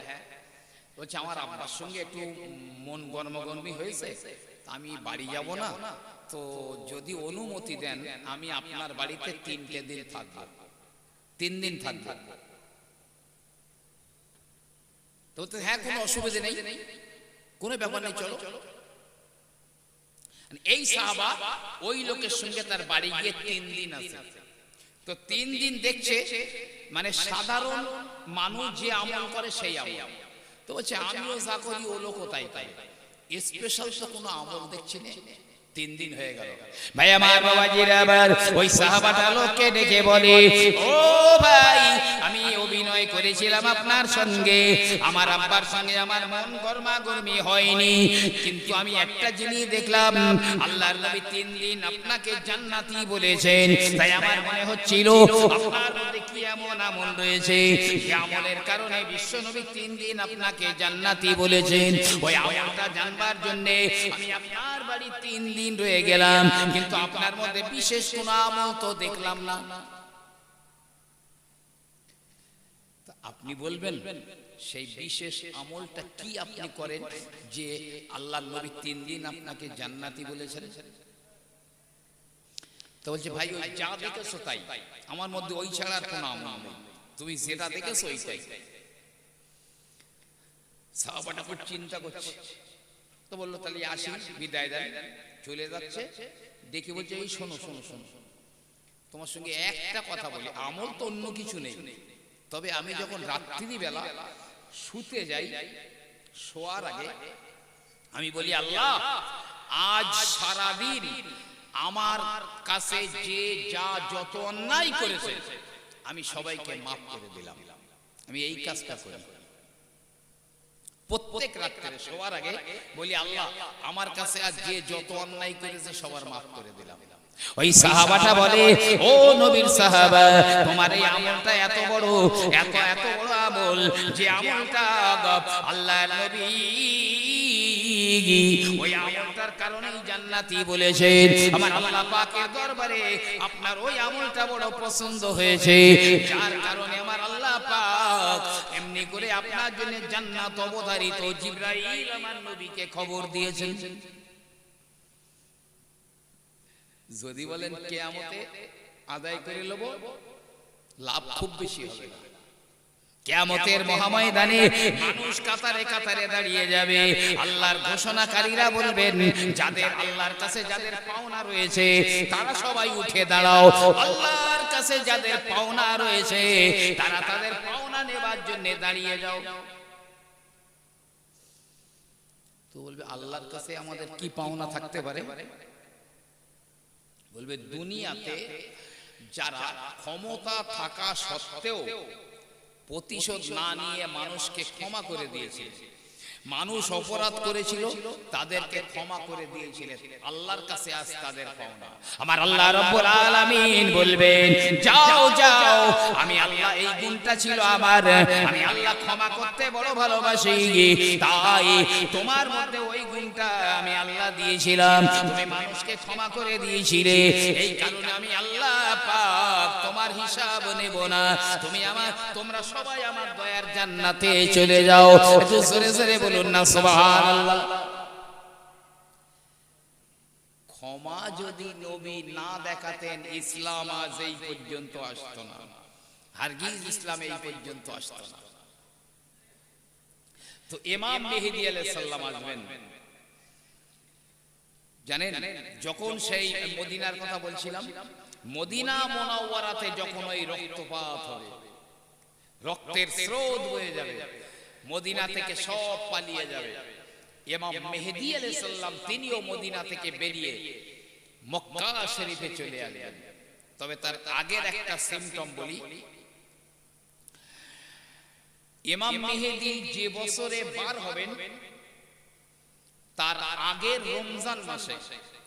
রমজান মাসে পয়লা রমজান চন্দ্রগ্রহণ হবে, আর 15ই রমজান সূর্যগ্রহণ হবে একই মাসে।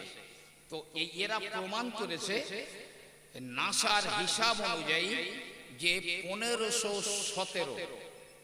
1517 হিজরিতে একই রোজার মাসে পয়লা রমজান চন্দ্রগ্রহণ, 15ই রমজান সূর্যগ্রহণ, মানে একই মাসে চন্দ্র আর সূর্যগ্রহণ আছে।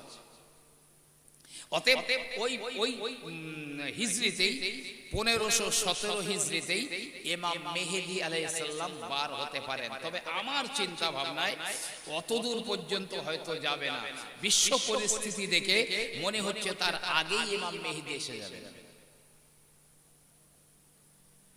ও ভাইরা, এখনো সময় আছে, আমি আপনাকে বলতে বলতে চলে এলাম।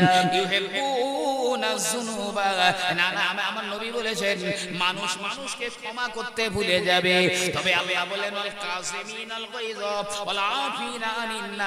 যারা মানুষকে ক্ষমা করে রাগ হজম করে দেয় এরাই তো প্রকৃত পক্ষে মানুষ। ইমাম আহমদ বিন হাম্বল খলকে কোরআনের ব্যাপারে তাকে জেলখানায় ঢুকিয়ে দেওয়া হলো, প্রত্যেকদিন 70টা চাবুক মারা হতো ইমাম আহমদ বিন হাম্বলকে। চাবুক মারার সঙ্গে সঙ্গে মোটা মোটা দাগ পড়ে যেত। তো যখন চাবুক মারা হতো তিনি বলতেন আমি আল্লাহর রাস্তায় তোমার মাফ করে দিলাম। দ্বিতীয় চাবুক মারা হতো, বলল আল্লাহর রাস্তায় তোমাকে মাফ করে দিলাম। এই 70টা চাবুক মারা হতো ডেইলি, আর 70 বার তিনি মানুষকে ক্ষমা করে দিতেন। এই গুণটা মানুষের মধ্যে থাকবে না, মানুষ এই গুণটা হারিয়ে ফেলবে।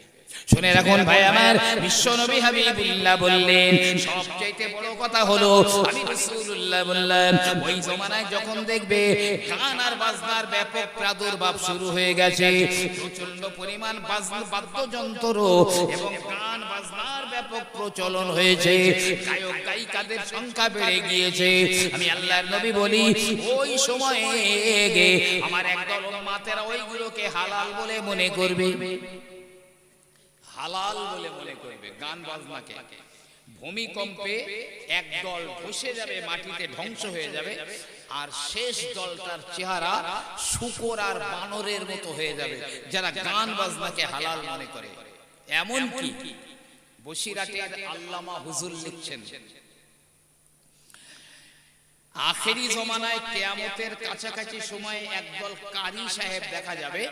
এই কারি সাহেবরা তারা গানের সুরে কোরআন তেলাওয়াত করবে, গানের সুরে কোরআন তেলাওয়াত করবে, আর একদল শ্রোতারা তারা খুব বাহবা দেবে।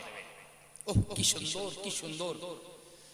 আল্লামা হুজুর লিখছেন যারা এই গানের সুরে কোরআন পাঠ করবে ওরাও বেঈমান, আর যারা বাহাবা দেবে তারাও বেঈমান, তারাও বেঈমান। এখন বলে গানের সুরে কোরআন পাঠ করলে আর বাহাবা দিলে যদি বেঈমান হয়, তাহলে গানের সুরে কেউ যদি গজল গায় তাহলে সে কত বড় ইমানদার হবে, কত বড় ইমানদার হবে। এই মশলা আপনার কাছে দিলাম, আমার আর জবাব বলতে হবে। জি ভাই আমার, বাবাজিরা আমার, বিশ্বনবী সাল্লাল্লাহু আলাইহি ওয়াসাল্লাম বললেন, ও বাবা সাহাবারা, মসজিদ ঘরের মধ্যে জোরে জোরে মানুষেরা কথাবার্তা বলবে, চিল্লাচিল্লি করবে মসজিদের ভিতরে। ওই সময় আমি রাসূলুল্লাহ বলি, আল্লাহ বেহাল বালা, বিভিন্ন রকম বালা মুসিবত আল্লাহ পাক তাদের উপরে নাজিল করে দেবেন। আপনি আজকের দেখান না কোন মসজিদে হই হুল্লোড় হয় না, কোন মসজিদে দুনিয়ার কথা হয় না, কোন মসজিদে শব্দ করে কথাবার্তা আলোচনা হয় না। একটা দেখা নেই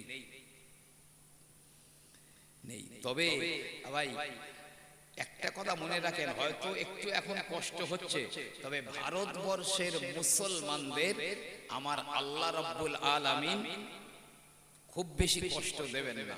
নিজেরা যদি একটু সোজা হয়ে যায়, সব সোজা হয়ে যাবে, সব সোজা হয়ে যাবে।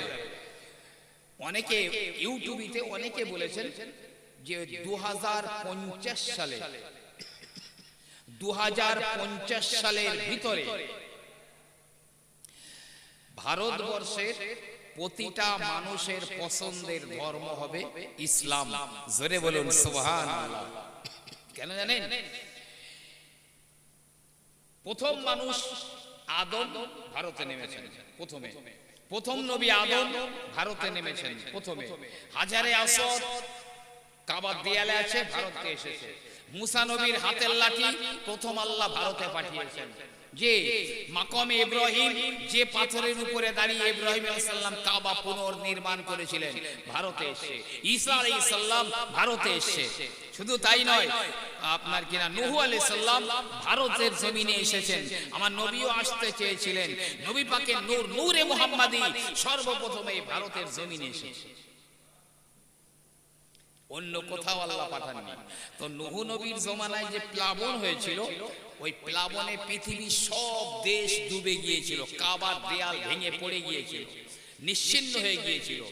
তবে একটা উর্দু বই দেখছিলাম, আব না জাগে তো কব, তার মধ্যে লিখছে ভারতবর্ষের জমিনটা আল্লাহর গজবের পানিতে ডুবে যায় নাই, শুধু ভারতবর্ষটা ডুবেনি। জোরে বলুন না সুবহানাল্লাহ। ভারতের জমিন আল্লাহ অনেক নবীও পাঠিয়েছেন। কেউ কেউ বলেছেন, আমি সেদিন দেখছিলাম একটা বইতে, রাইটারও খুব উচ্চাঙ্গে, তাতে একটা হাদিস লিখছে, কানা নাবিয়্যুন ফিল হান্দে, কানা নাবিয়্যুন ফিল হিন্দে, লাউনুহুল আসওয়াদ ইসমুহু কাহান। আমার আল্লাহ পাক এই ভারতের জমিনে একটা নবী পাঠিয়েছিলেন।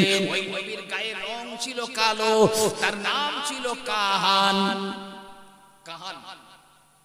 তারপরে লিখছে যে কাহান থেকে তার পরের জেনারেশন যারা সুবিধেবাদী, কাহান থেকে চেঞ্জ করে এনেছে কানু। কানু কানু থেকে আবার তারপরের জেনারেশন নিয়ে এসে কৃষ্ণ। অতএব ওই রাইটার বলতে চেয়েছে যে কৃষ্ণ আসলে লা ইলাহা ইল্লাল্লাহ মুহাম্মাদুর রাসূলুল্লাহ এই কলেমার দাওয়াত দিয়ে গিয়েছিলেন, তিনি শিরকি মতবাদ প্রচার করেননি।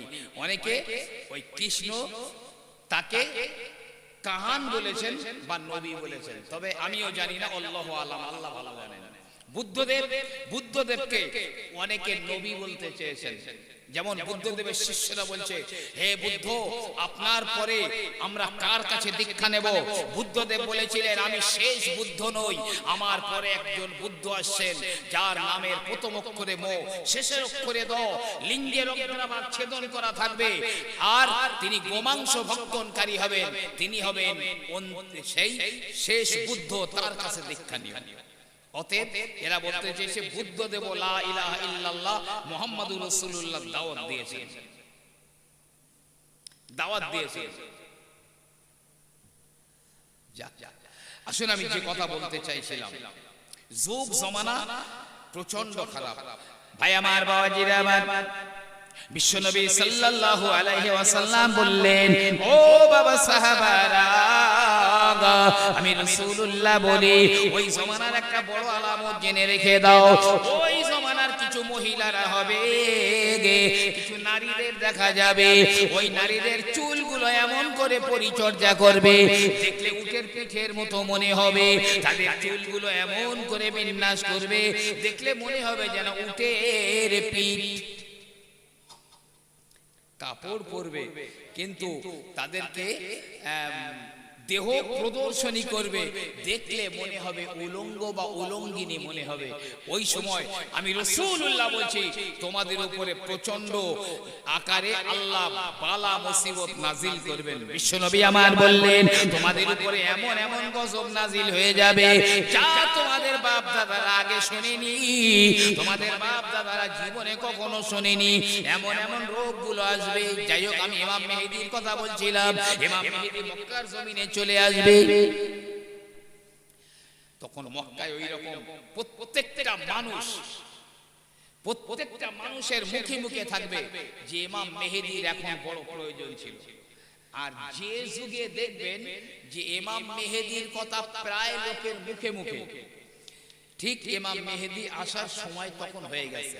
তা আমি তো দেখছি যে এখন প্রায় মানুষেরা সবাই অপেক্ষা করছে ইমাম মেহেদীর জন্য। অতএব এই শতাব্দী মুসলমানদের ইমাম মেহেদীর শতাব্দী, এটা ইসলামের বিজয়ের শতাব্দী। এটা তিনি আসবেন। কাবার হাজারে আসওয়াদ মাকামে ইব্রাহিম এর মাঝখানে লোকেরা তাকে চিনতে পেরে যাবেন। আনতাল মেহেদী, এ আপনি তো ইমাম মেহেদী। গায়েব থেকে আওয়াজ হবে, হাযা খলিফাতুল্লাহ আল মেহেদী, এই তো আল্লাহর খলিফা ইমাম মেহেদী। তখন মদিনায়, কিন্তু মদিনা মুনাওয়ারায় মসজিদে নববী থেকে ওই জীবজন্তু তাড়াবার কোনো লোক নেই। ইমাম মেহেদী আলাইহিস সালাম বলবেন, ও মুসলমানেরা, আমার আল্লাহ রাব্বুল আলামিন আমাকে জাহির করে দিয়েছেন, চলো চলো চলো মদিনার জমিনে চলো, মদিনা মুনাওয়ারায় চলো, মদিনা শরীফে যাবেন। মদিনাটা আবার এমনি করে মানুষের ভিড়ে ঠেসে যাবে। ওই সময় আমার ভাইয়ের একটা বিশ্বযুদ্ধ হবে। তবে আমার একটা ক্যাসেটে শুনেছেন আপনারা যে ইহুদিরা একটা যজ্ঞের মাধ্যমে একটা লাল গাই, আমি আবারও দেখেছি কিতাবে, একটা লাল গাই তারা জবাই করবে, করে বাইতুল মুকাদ্দাসটাকে ভেঙে দিয়ে ইহুদি মন্দির বানাবে। এখন কেউ কেউ বলছে ইহুদিরা সেই মন্দির গাইটা জবাই করা তাদের হয়ে গেছে, ওই গাইটা তারা জবাই করে দিয়েছে। আর এখন আপ্রাণ চেষ্টা করছে ফিলিস্তিনের মুসলমানদের উপরে অত্যাচার করে ওই বাইতুল মুকাদ্দাসটাকে দখল করে ভেঙে হাইকালে সুলাইমান বানাবে। হাইকালে সুলাইমান ওই ইহুদি মন্দিরের নাম দেবে। কিন্তু আমার আল্লাহ রাব্বুল আলামিন সেটা হতে দেবেন না, হারগিজ হতে দেবেন না।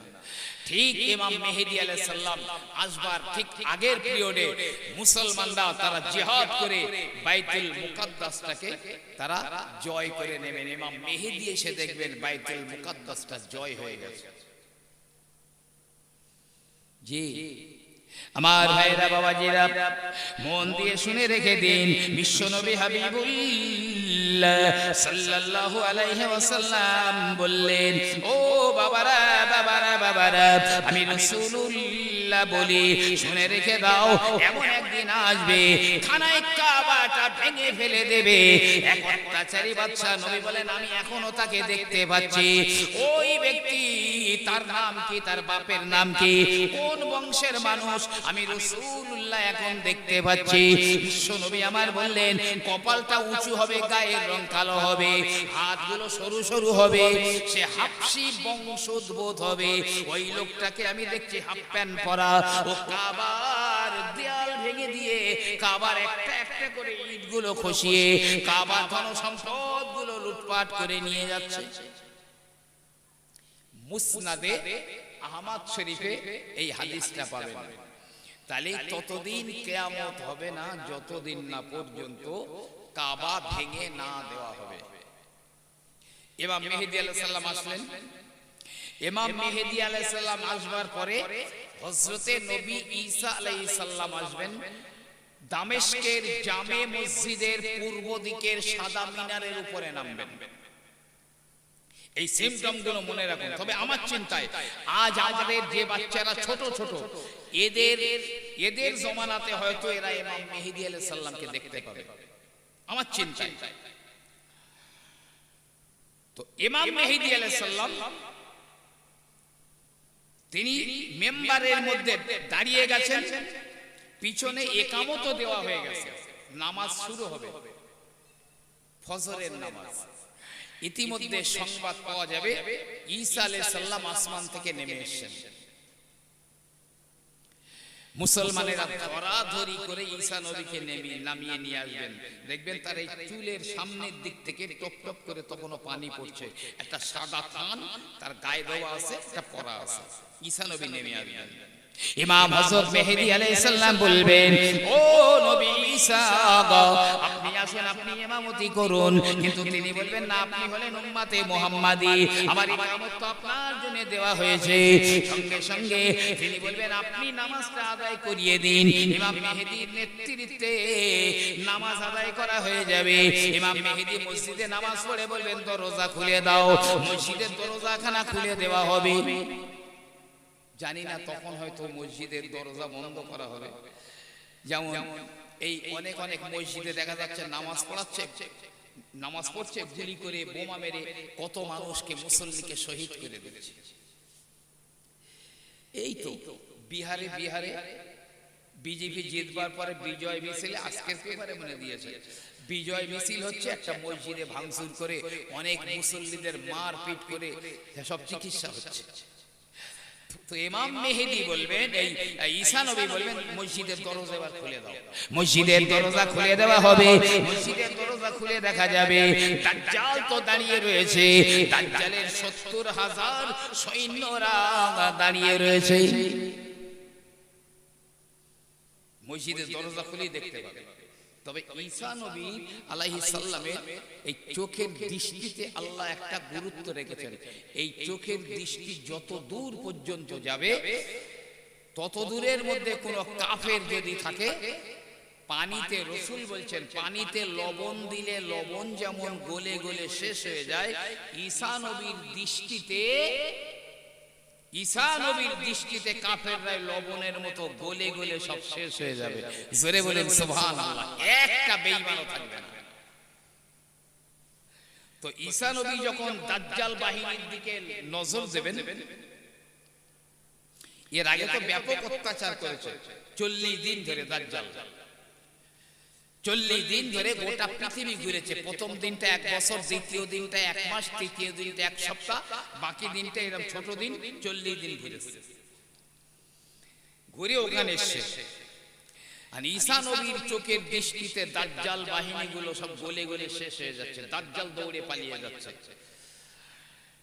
এমনিতেই ঈসা নবীর দৃষ্টিতে দাজ্জালও শেষ হয়ে যায়, কিন্তু আল্লাহর ইচ্ছা অন্য, যে ওকে তলোয়ার দিয়ে হত্যা করবে। ভাই আমার, বাবাজিরা আমার, এমনি দাজ্জাল বাহিনীরা শেষ হয়ে যাবে, কেউ বা পালিয়ে যাবে। আল্লাহর নবী বললেন, ওই দিনে ওই ইহুদিরা দাজ্জাল বাহিনীরা যার পিছনে লুকাবে, সে মুসলমানদের কথা বলবে, ও মুসলমানেরা, এই আমার পিছনে একটা ইহুদি লুকিয়ে রয়েছে, একে হত্যা করে দাও। ইহুদি আমার পিছনে লুকিয়ে আছে, খুন করে দাও। মুসলমানেরা জাহান্নামে পাঠিয়ে দেবে। ঈসা নবী দাজ্জালকে ধাওয়া করবেন, দৌড়ে দৌড়ে দৌড়ে দাজ্জালি করে ইসরাইলের একটা সমর ঘাঁটি, যার নাম হলো লুদ, অথবা বিমানবন্দর, তার নাম হলো লুদ। এই সামরিক ঘাঁটির সামনে মেন গেটে দাজ্জাল হাজির হয়ে যাবে। ওই সময় ঈসা নবী আলাইহিস সালাম দাজ্জালকে ধরে ফেলে তলোয়ার দিয়ে টুকরা টুকরা করে ফেলবে। দাজ্জাল জনমের মতো খতম হয়ে যাবে। বাস, দাজ্জালি ফিতনা শেষ, আর থাকবে না।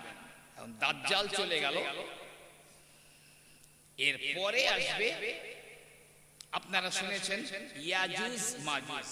একদিন নবী খুব ভয়ে ভীত হয়ে ঘর থেকে বার হয়েছেন, বার হয়ে বলছেন, আল্লাহর, যে আল্লাহর কুদরতি হাতে আমার প্রাণ, আমি ওই আল্লাহর শপথ করে বলছি, ইয়াজুজ মাজুজদের প্রাচীরটা নবী হাত এইরকম করে দেখাচ্ছেন যে এতটা ছিদ্র হয়ে গেছে। বাদশা জুলকারনাইন যে প্রাচীরে ইয়াজুজ মাজুজকে আটকে দিয়েছিলেন, নবী পাক বলছেন ওই প্রাচীরটা এতটা ছিদ্র হয়ে গেছে। তাহলে ১৫০০ বছর আগে যদি এতটা ছিদ্র নবী পাক বলেন, তাহলে একটা মানুষ বার হবার মতো ছিদ্র হতে আর কতটা সময় লাগবে, বা এখন কতটা হয়েছে। আমার আল্লাহ রাব্বুল আলামিনের হুকুমে ঈসা নবী আলাইহিস সালাম মুসলমানদের নিয়ে তুর পাহাড়ের উপরে চলে যাবেন, তুর পাহাড়ে চলে যাবেন। আমার আল্লাহ পাক মুসলমানদেরকে এমনি করে হেফাজত করে ঘিরে দেবেন। ইয়াজুজ মাজুজেরা বার হবে, বিশাল লম্বা লাইন, একটা একটা আপনার দল। তাদের প্রথম দলটা জিদ্দা বা সমুদ্রের ধার থেকে খানায় কাবা পর্যন্ত বিশাল একটা বাহিনী হবে। দাজ্জাল বাহিনী আপনার কেনা ইয়াজুজ মাজুজের দু রকম দেখতে হবে। তার মধ্যে আমি একটা আপনাদের বলেছি, যারা হবে ছোট ছোট, কানগুলো বড় বড়। তবে আবার হাদিস পাকের মধ্যে রয়েছে এই ইয়াজুজ মাজুজদের আর একটা দল হবে যারা বড় বড় গাছ বা নারকেল গাছের মতো লম্বা হবে, বিশাল লম্বা লম্বা হবে। যেরকম ছোট ছোট আছে আবার লম্বাও রয়েছে, দুই রকম ইয়াজুজ মাজুজ রয়েছে। এরা অত্যন্ত মানে ভয়ঙ্কর। মানুষের রক্ত, যারা সেই সময় থাকবে মানুষের রক্ত তারা পান করে ফেলবে, মানুষের রক্ত পান করবে। ভাই আমার, বাবাজির আমার, তারপরের দলটা বেরিয়ে যাবে। দুনিয়ার বুকে যত সমুদ্র রয়েছে সমুদ্রের পানিগুলো পান করবে। তৃতীয় দলের এসে বলবে দুনিয়ায় তো পানি ছিল, এক ফোঁটা কেন পানি নাই, তারা আর পানি পাবে না, পাবে না। বাকি দলটা তারা দুনিয়ার গাছপালাগুলো খেয়ে শেষ করে ফেলবে। এই যারা বড় বড় এরা এরা বেশি ডেঞ্জারাস। এরা বলবে বলে মানুষ তো আর একটাও নেই, এখন আল্লাহ আছে নাকি একজন, আল্লাহরে মেরে ফেলবো। তীর ছুড়বে উপরের দিকে, একটা তীরে রক্ত মাখা অবস্থায় নিচে পড়বে। জি, সেই রক্ত দেখে ওরা আনন্দ করবে, এই আল্লাহকে মেরে ফেলে দিয়েছি। কিন্তু আমার আল্লাহ এক প্রকার রোগ দেবেন ওদের কাঁধে বা ঘাড়ে, সেই রোগে ইয়াজুজ মাজুজ গুলো সব মরে যাবে, একদম ভিড় ঠেলে যাবে, একটাও আর বাকি থাকবে না। গোটা দুনিয়ার মধ্যে এমন 1 ইঞ্চি জায়গা থাকবে না যেখানে একটু পা দেওয়ার জায়গা থাকবে, সব ওদের লাশ পচে ফুলে গন্ধ হয়ে গেছে। আমার আল্লাহ পাক বলবেন, ও ঈসা এবারে নেমে এসো, আমার দুনিয়াটাকে আবাদ করে দাও।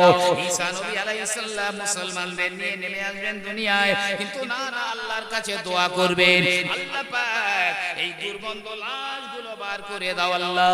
আমার আল্লাহ পাক এক ধরনের পাখি পাঠিয়ে দেবেন, পাখিদের গলাগুলো ঘাড়গুলো উটের মতো লম্বা লম্বা চোষ, তারা মুখে একটা লাশ নেবে, দুই পায়ে করে দুটো লাশ নিয়ে উড়ে উড়ে চলে যাবে। আমার আল্লাহ রাব্বুল আলামিন গোটা দুনিয়াটা পরিষ্কার করে দেবেন। দুনিয়া পরিষ্কার হয়ে গেল, এইবারে জমিনে ব্যাপক ফসল আবাদ হবে। জি, বড় বড় ডালিমগুলো একদল লোক খেয়ে তাদের পেট ভরে যাবে। আস্তে আস্তে আস্তে আস্তে আবার গোটা পৃথিবী ভরে যাবে। কিন্তু খুব বেশি দিন যাবে না, একটা বাদশা আসবে, সেই বাদশাটার নাম হবে জাহজাহ বলে একটা বাদশা আসবে। ঈসা আলাইহিস সালামের পরে 2-3 জনা বাদশা আসবেন, তবে তার মধ্যে একজনা হচ্ছে জাহজাহ বাদশা। সেই বাদশা আচমকা ইন্তেকাল হয়ে যাবে, তারপরেও আরো 2-1 জন ন্যায়পরায়ণ বাদশা আসবেন। তারপরে গোটা পৃথিবীতে আবার এই অশান্তি, শিরক, বেদাত, কুফর ইত্যাদি শুরু হয়ে যাবে। আমার আল্লাহ রাব্বুল আলামিন এইবারে সূর্যটাকে আর পূর্ব দিক থেকে উদয় হতে দেবেন না। সূর্য উদয় হবার আগে আমার আল্লাহ পাককে বলেন, আল্লাহ কোন দিক দিয়ে উদয় হব? আল্লাহ বলেন, যেখান থেকে উদয় হো সেখান থেকে হয়ে যা। কিন্তু ওই দিনে আমার আল্লাহ পাক বলবেন, এ সূর্য তুই পশ্চিম দিক থেকে উদয় হয়ে যা, যেদিকে অস্ত গিয়েছিলি ওই দিক থেকে উদয় হয়ে যা। পশ্চিম দিক থেকে সূর্য উদয় হয়ে যাবে। তবে সেই আলোটা খুব জোর থাকবে না, আর মিডিল পর্যন্ত আসবে। পশ্চিম দিক থেকে সে মিডিলে আসবে, এসে আর ওদিকে যাবে না, আবার পশ্চিম দিকে অস্ত চলে যাবে। গেল এটা, তওবার দরজা পুরো বন্ধ হয়ে গেল। আর কেউ হাজার তওবা করলেও তওবা কবুল হবে না। এরপরে আসবে একটা জন্তু বার হবে, দাব্বাতুল আরদ। কেউ বলেছেন সাফা আর মারওয়া এই দুটো পাহাড়ের মাঝখান থেকে একটা জন্তু বার হবে, দাব্বাতুল আরদ। মুখটা হবে মানুষের মতো, তার ঘাটটা হবে ঘোড়ার মতো, পাগুলো হবে উটের মতো, বিভিন্ন সিমটম বিশিষ্ট এই একটা জন্তু বার হবে, দাব্বাতুল আরদ। কেউ বলেছে কাবা শরীফের খানায় কাবার ওই যেখানে তওয়াফ করা হয় ওখান থেকে ওই জন্তুটা বার হবে। আবার কেউ কেউ অন্য জায়গাও বলেছেন, যাই বা হোক সাফা মারওয়া পাহাড়ের মাঝখান থেকে বার হবে এই জন্তুটা। এর হাতে থাকবে সুলাইমান আলাইহিস সালামের আংটি আর মুসা আলাইহিস সালামের লাঠি থাকবে। এ মানুষের সঙ্গে কথাও বলবে, এই জন্তুটা মানুষের সঙ্গে কথা বলবে। আল্লাহ নবী আল্লাহর হাবিব বললেন, ওই জমানাতে যে কত ঈমানদার মানুষ থাকবে, ওই ঈমানদার মানুষেরা তাদের কপালে মুসা নবী আলাইহিস সালামের লাঠিটা ছুঁয়ে দেবেন, আর যারা কাফের নবী সুলাইমান আলাইহিস সালামের আংটিটা ছুঁয়ে দেবেন। যখন নাকি নবী মুসার লাঠি কপালে ছোঁয়ানো হবে, তাদের চেহারাগুলো জ্বলজ্বল করে উঠবে, কিন্তু যাদের কপালে আংটি ছোঁয়ানো হবে, সুলাইমান নবীর আংটি লাগানো হবে, তাদের চেহারাগুলো মলিন বা কদাকার হয়ে যাবে। ওরা জাহান্নামী, এরা জান্নাতি। জি, দুনিয়ার এমন একজন ব্যক্তিও বাকি থাকবে না যার কাছে এই দাব্বাতুল আরদ যাবে না। সবার কাছে পৌঁছে যাবে, খুব দ্রুত গতিতে যাবে। এটা শেষ হয়ে গেল। এবারে একটা রাত আসবে, জানেন? একটা রাত, রাত মানে একটা মানে সকাল হবে না, কুয়াশার মতো অন্ধকার হয়ে থাকবে গোটা পৃথিবী, কুয়াশার মতো। সূর্য পশ্চিম দিকে উদয় হবার আগে যেটা হবে যে রাতটা, সেই রাতটা পুরো গোটা পৃথিবী ব্যাপী কুয়াশার মতো অন্ধকার হয়ে থাকবে। 40 দিন সূর্যের মুখ কেউ দেখতে পাবে না, অন্ধকার। বাচ্চারা কান্নাকাটি করবে, গরু বাছুরেরা ডাকাডাকি করবে, সবাই বলবে কি হলো কি হলো কি হলো। এমনি করে 40 দিন হয়ে যাওয়ার পরে দুনিয়াটা ফর্সা হবে বটে, সূর্য উদয় হবে বটে, তবে পশ্চিম দিক থেকে উদয় হবে। ও ভাইরা, নবী আমার বললেন মদিনার জমিন থেকে একটা বাতাস বার হবে, মদিনা মুনাওয়ারা থেকে একটা বাতাস বার হবে। কেউ কেউ বলে, কোন রিওয়ায়াতে আছে ইরাক থেকে এই বাতাসটা বার হবে। ইরাক থেকে যখন এই বাতাসটা বার হবে, তো পৃথিবীর প্রতিটা জায়গাতে, সমস্ত জায়গাতে এই বাতাসটা পৌঁছে যাবে। সুগন্ধ বাতাস, খুব সেন্টওয়ালা এই বাতাস। কেউ নবী বলছে কেউ যদি পাহাড়ের গুহার ভিতরে ঢুকে যায়, তো ওই বাতাসটাও তার কাছে পৌঁছে যাবে এবং সে তার নাকে চলে যাবে। এই বাতাস লাগবার পরে যত ঈমানদার, শস্যে পরিমাণ ঈমান যার মধ্যে আছে, সে বেঁচে থাকতে পারবে না, মরে যাবে, সব মরে যাবে। দুনিয়ার জমিনে থাকবে শুধু কাফের আর বেঈমানেরা। ও ভাইরা, তারা ইতর প্রাণীর মতো হয়ে যাবে, জীবজন্তুর মতো হয়ে যাবে, কুকুর বিড়ালদের মতো হয়ে যাবে। একজন ঈমানদার আর দুনিয়ার জমিনে থাকবে না। আমার আল্লাহ পাকের নাম নেওয়ার মতো একজন মানুষ আর থাকবে না। আমার আল্লাহ রাব্বুল আলামিন তাদের উপরেই কিয়ামত কায়েম করে দেবেন, তাদের উপরেই কিয়ামত শুরু হয়ে যাবে। আমার ভাইরা, ওই কিয়ামতের দিন আসবার আগে, দাজ্জাল বার হবার আগে, ইমাম মেহেদী আলাইহিস সালাম আসবার আগে এমন কাজ করে যান যেন ইমাম মেহেদীর সেনা হতে পারেন। মিসলা হুজুর পীর কিবলা রাহমাতুল্লাহ আলাইহি তিনি বলতেন, বাবারা বাবারা বাবারা, তোমরা দোয়া করো জানো আমি ইমাম মেহেদীর সেনা হতে পারি। বড় বড় বুজুর্গানে দিনেরা তারা বলেছেন যে ইমাম মেহেদী অনেক অনেক বছর আগে ইমাম মেহেদী আলাইহিস সালামের জন্ম হয়ে গেছে, বড় বড় ওলিয়া ওলিয়ারা বলেছেন, তাই তার বার হবার সময়টা পাশে কত। এখন আপনার দায়িত্ব, আপনার কর্তব্য এই দ্বীনকে আগিয়ে নিয়ে যাওয়া, ইসলামকে আগিয়ে নিয়ে যাওয়া। এই মাদ্রাসাগুলো জানেন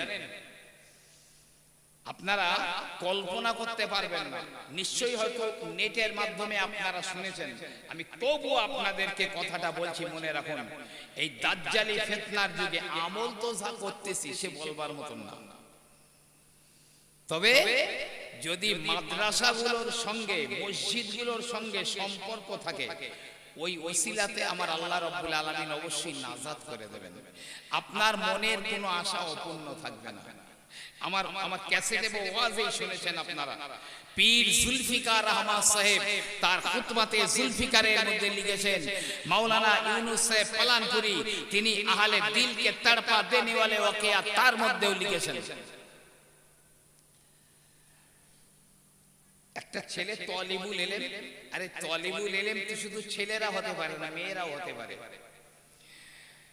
একটা তলিবুল ইলম সে ছেলে হোক আর মেয়ে হোক, আর এতিম হলে তো কথাই নেই। নবী পাক বলেছেন, যারা এতিমের দেখাশোনা করে আমি রাসূলুল্লাহ বলছি কিয়ামতে তারা আমার একদম কাছাকাছি হয়ে থাকবে। জোরে বলেন সুবহানাল্লাহ। কোন এতিম ছেলে তার মাথায় যদি কেউ আদর করে মহব্বত করে হাত বুলিয়ে দেয়, ওই এতিম ছেলের মাথায় যত চুল রয়েছে অতটা নেকি আমার আল্লাহ রাব্বুল আলামিন তার নামায়ে আমলে লিখে দেবেন। আর আমি রাসূলুল্লাহ বলছি কিয়ামতেও আমার একদম নিকট নিকট থাকবে। তালিবুল ইলম কোরআন তেলাওয়াত করছে নিজের বাড়িতে, রাস্তার ধারে বাড়ি, কোরআন তেলাওয়াত করছে সন্ধ্যের পরে, আর বাতি জ্বলছে, কেরোসিনের বাতিটা জ্বলছে, কেরোসিনের বাতি। এখন হঠাৎ কেরোসিন ফুরিয়ে গিয়ে ওর বাতিটা পুরো নিভে গিয়েছে, ঘর ঘুটঘুটে অন্ধকার। এখন ছেলেটা আল্লাহর কাছে কেঁদে কেঁদে বলছে, আল্লাহ তুমি আমাকে এত গরিব এত অসহায় কেন বানালে?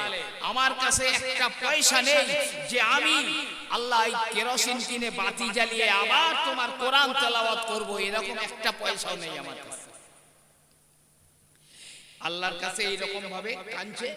আর ওই রাস্তা দিয়ে একটা লোক যাচ্ছিল মদ খেতে যাচ্ছিল, যে এখন ওই মদখোর ও এই ছেলেটার কথাবার্তাগুলো শুনতে পেয়েছে, পেয়ে রাস্তার ধারে তো ঘরের মধ্যে ঢুকে পড়ে বলছে, এই খোকা এই কি বলছো তুমি? বলছে আমি এই আল্লাহর কোরআন তেলাওয়াত করছিলাম, তো আমার কেরোসিন ফুরিয়ে বাতিটা নিভে গেছে, ঘর অন্ধকার। তাই আল্লাহকে বলছি, আল্লাহ তুমি আমাকে এত অসহায় এত গরিব কেন বানালে আল্লাহ, যে আমার কাছে তেল কেনার পয়সা নেই? বলতে তাই বলতে, খোকা দাঁড়াও দাঁড়াও, আমি মদ খেতে যাচ্ছিলাম, আমি প্রতিদিন মদ খেতে যাই, তো আজকেরে আমি আর মদ খাবো না বলে আমার এই মদের টাকা দিয়ে আমি আজ তোমাকে ওই কেরোসিন কিনে দিচ্ছি, যাতে তুমি কেরোসিন নিয়ে বাতি জ্বালিয়ে আল্লাহর কোরআন পড়তে পারো। এই জীবনে তো কোনো আমল নেই ভাই, আমাদের জীবনে যে আমল রয়েছে উল্লেখযোগ্য নয় ভাই। আমার বাবাজিরা আবার ওই মাতালটা তার মদের টাকা দিয়ে পাশের দোকান থেকে কেরোসিন কিনে নিয়ে ওই ছেলেটাকে দিয়ে বলছে, এ বাবা ছেলে এই নাও কেরোসিন আমি এনে দিয়েছি, বাতি জ্বালাও বাতি জ্বালাও, আল্লাহর কোরআনটা তেলাওয়াত করো। ওই ছেলেটা বাতি জ্বালিয়ে দিয়ে আল্লাহর কোরআন তেলাওয়াত শুরু করে দিল। ওই ছেলেটা বলল, ওই মদখোরটা বলল, এ বাবা ছেলে আগামী দিন থেকে আমি কোনোদিন আর মদ খাবো না, আমি রোজ যে টাকা দিয়ে মদ খেতাম ওই টাকা দিয়ে তোমার কেরোসিন কিনে দেব, তুমি আমার আল্লাহ পাকের কালামটা তেলাওয়াত করবে বলে বাড়ি গেল। মাতালটা বাড়ি গেল, ওদিন আর ওর মদ খাওয়া হলো না। ছেলেটা ওই তেল পেয়ে খুশি হয়ে কোরআন শরীফ তেলাওয়াত করছে। এখন এ বাড়ি গেল, বাড়ি গিয়ে সেই রাতেই ওই মাতালটা মরে গিয়েছে। কি হয়েছে? মরে গেছে। একদিন জুম্মা পড়েনি, এক ওয়াক্ত নামাজ পড়েনি, কিচ্ছু করেনি, ছেলেটা মরে গেছে। গ্রামের লোক সকালবেলা বলতেছে এরে ফেলে দিয়ে মাঠে, কারণ এত বড় খোদার দুশমন আর দেখা যায় না। শুধু মদ মদ এমন পাপ নেই যে ও করিনি, একদিনও জুম্মার নামাজ পড়েনি। এখন গ্রামের লোকেরা লাশটাকে ধরাধরি করে নিয়ে ফেলে দিয়েছে কোথায়? মাঠের ধারে ফেলে দিয়েছে। একদিন, দুদিন, 3 দিন, 4 দিন হয়ে গেল, ওই লাশটা একভাবে পড়ে রয়েছে। শিয়ালেও খায়নি, কুকুরেও খায়নি, পচে ফুলে গন্ধও হয়নি, ওর গায়ে একটা পোকা, মশা বা মাছি কিচ্ছু বসেনি, টাটকা লাশ পড়ে রয়েছে। আরে ভাই, কেন? একটা মাতাল, সে জীবনে নামাজ পড়েনি, এই অবস্থা তার কেন? ওই এলাকার মধ্যে 8 জনা খুব ভালো ভালো আল্লাহর ওলি মানুষরা ছিলেন। তো চতুর্থ দিনে এই 8 জনা মানুষ এক জায়গায় বাড়ি না, এখানে একজনা, সেখানে একজন, ওখানে একজন, এই 8 জনা স্বপ্ন দেখছে যে অমুক জায়গায় একটা লাশ পড়ে আছে। তুমি যদি নিজের ভাগ্যর দরজা খুলে নিতে চাও, ওই লাশটাকে তুলে এনে গোসল দিয়ে, কাফন দিয়ে দাফন করে দাও। সকালবেলা ঘুম ভেঙে 8 জনাই নিজে নিজে বাড়ি থেকে নির্দিষ্ট জায়গায় গিয়ে এক জায়গায় গেছে। এই তুমি এখানে, তুমি এখানে, তুমি এখানে, বলো হ্যাঁ আমি এই স্বপ্ন দেখেছি। ও বললো আমি এই স্বপ্ন দেখেছি। এখন সবাই দেখছে এ যার গোসল দিয়ে, কাফন দিয়ে দাফন করতে বলেছে, এ তো একটা সারাবি ছিল বা মদখোর ছিল, বিখ্যাত মদখোর, সবাই চাইছে। তবুও যখন সবাই এক স্বপ্ন দেখেছে, লাশটাকে সবাই 8 জনা তুলে ওই গ্রামে এনেছে। গ্রামের মধ্যে নিয়ে এসে ওই লাশটাকে গোসল দিয়ে দিল, সবাই মিলে কাফন পরিয়ে দিল, জানাজার নামাজ হবে। লাশখানা রাখা হয়েছে, গ্রামের মানুষেরা ওই জায়গায় ভিড় করে দিয়েছে, সব ভিড় করে দাঁড়িয়ে গেছে। সবাই বলে আপনারা তো আল্লাহর ওলি মানুষ, আপনারা তো আল্লাহর মাহবুব বান্দা, আমরা সাধারণ মানুষেরা ঘৃণা করে ওকে ফেলে দিয়ে এলাম, আপনারা কেন লাশখানা তুলে এনে ওকে গোসল দিয়ে জানাজার জন্য রেডি হয়েছেন, কবর খুঁড়েছেন দাফন করবার জন্য? তো এত বড় আল্লাহর দুশমন, মদ ছাড়া কিছু বুঝতো না, আর আপনারা এই কাজ করছেন। এনারা বলছে আরে আমরাও তো ভাবছিলাম সেই কথা, কিন্তু তোমাদের মধ্যে কি এমন কেউ আছো বলতে পারবে যে এই ছেলেটার জীবনের এমন কি আমল আছে? বলতে পারবে? কিন্তু কেউ তো জানে না ওর জীবনে কোনো আমল আছে, একটা লোকও জানে না। এখন সেই কেরোসিনের দোকানদার ছিল ওখানে, ওই কেরোসিনের দোকানদার এসে বলছে হ্যাঁ আমি জানি।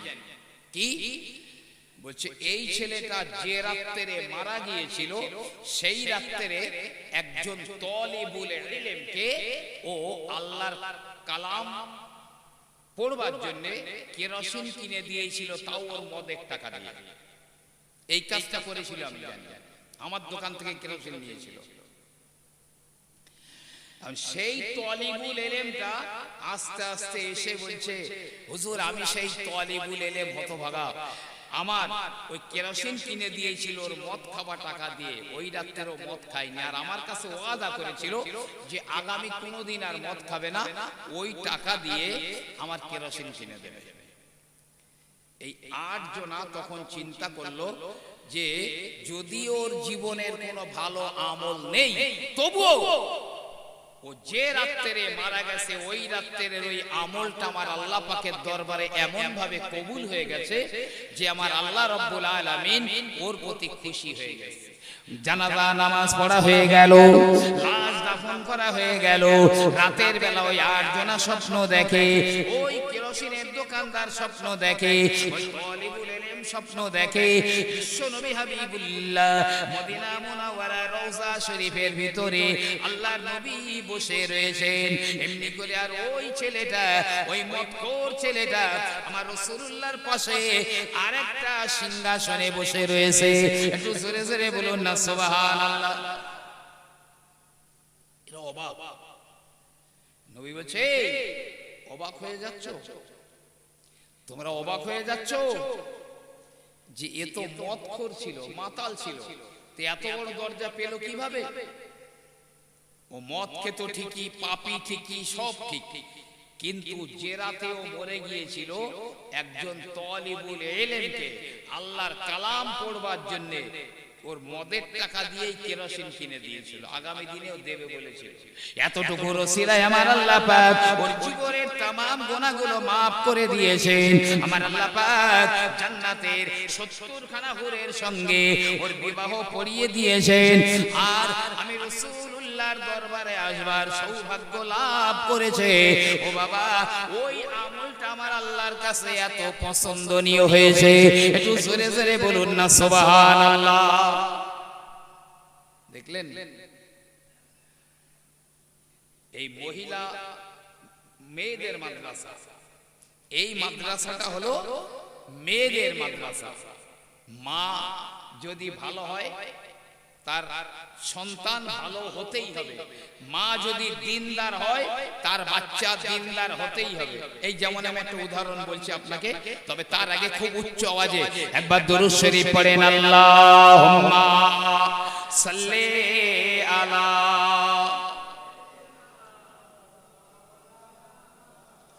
ওয়ালা আলি সাইয়্যিদিনা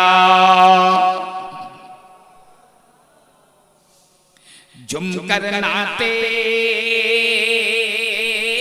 सरवा मैं पढ़ता रहो शौक दीदार से दिल मैं चलता रहो मुस्कुराते रहे आशिकी मुस्तफा हर मुनाफिक सुन सुन कर जलता रहे अल्लाहुम्मा सल्ले अला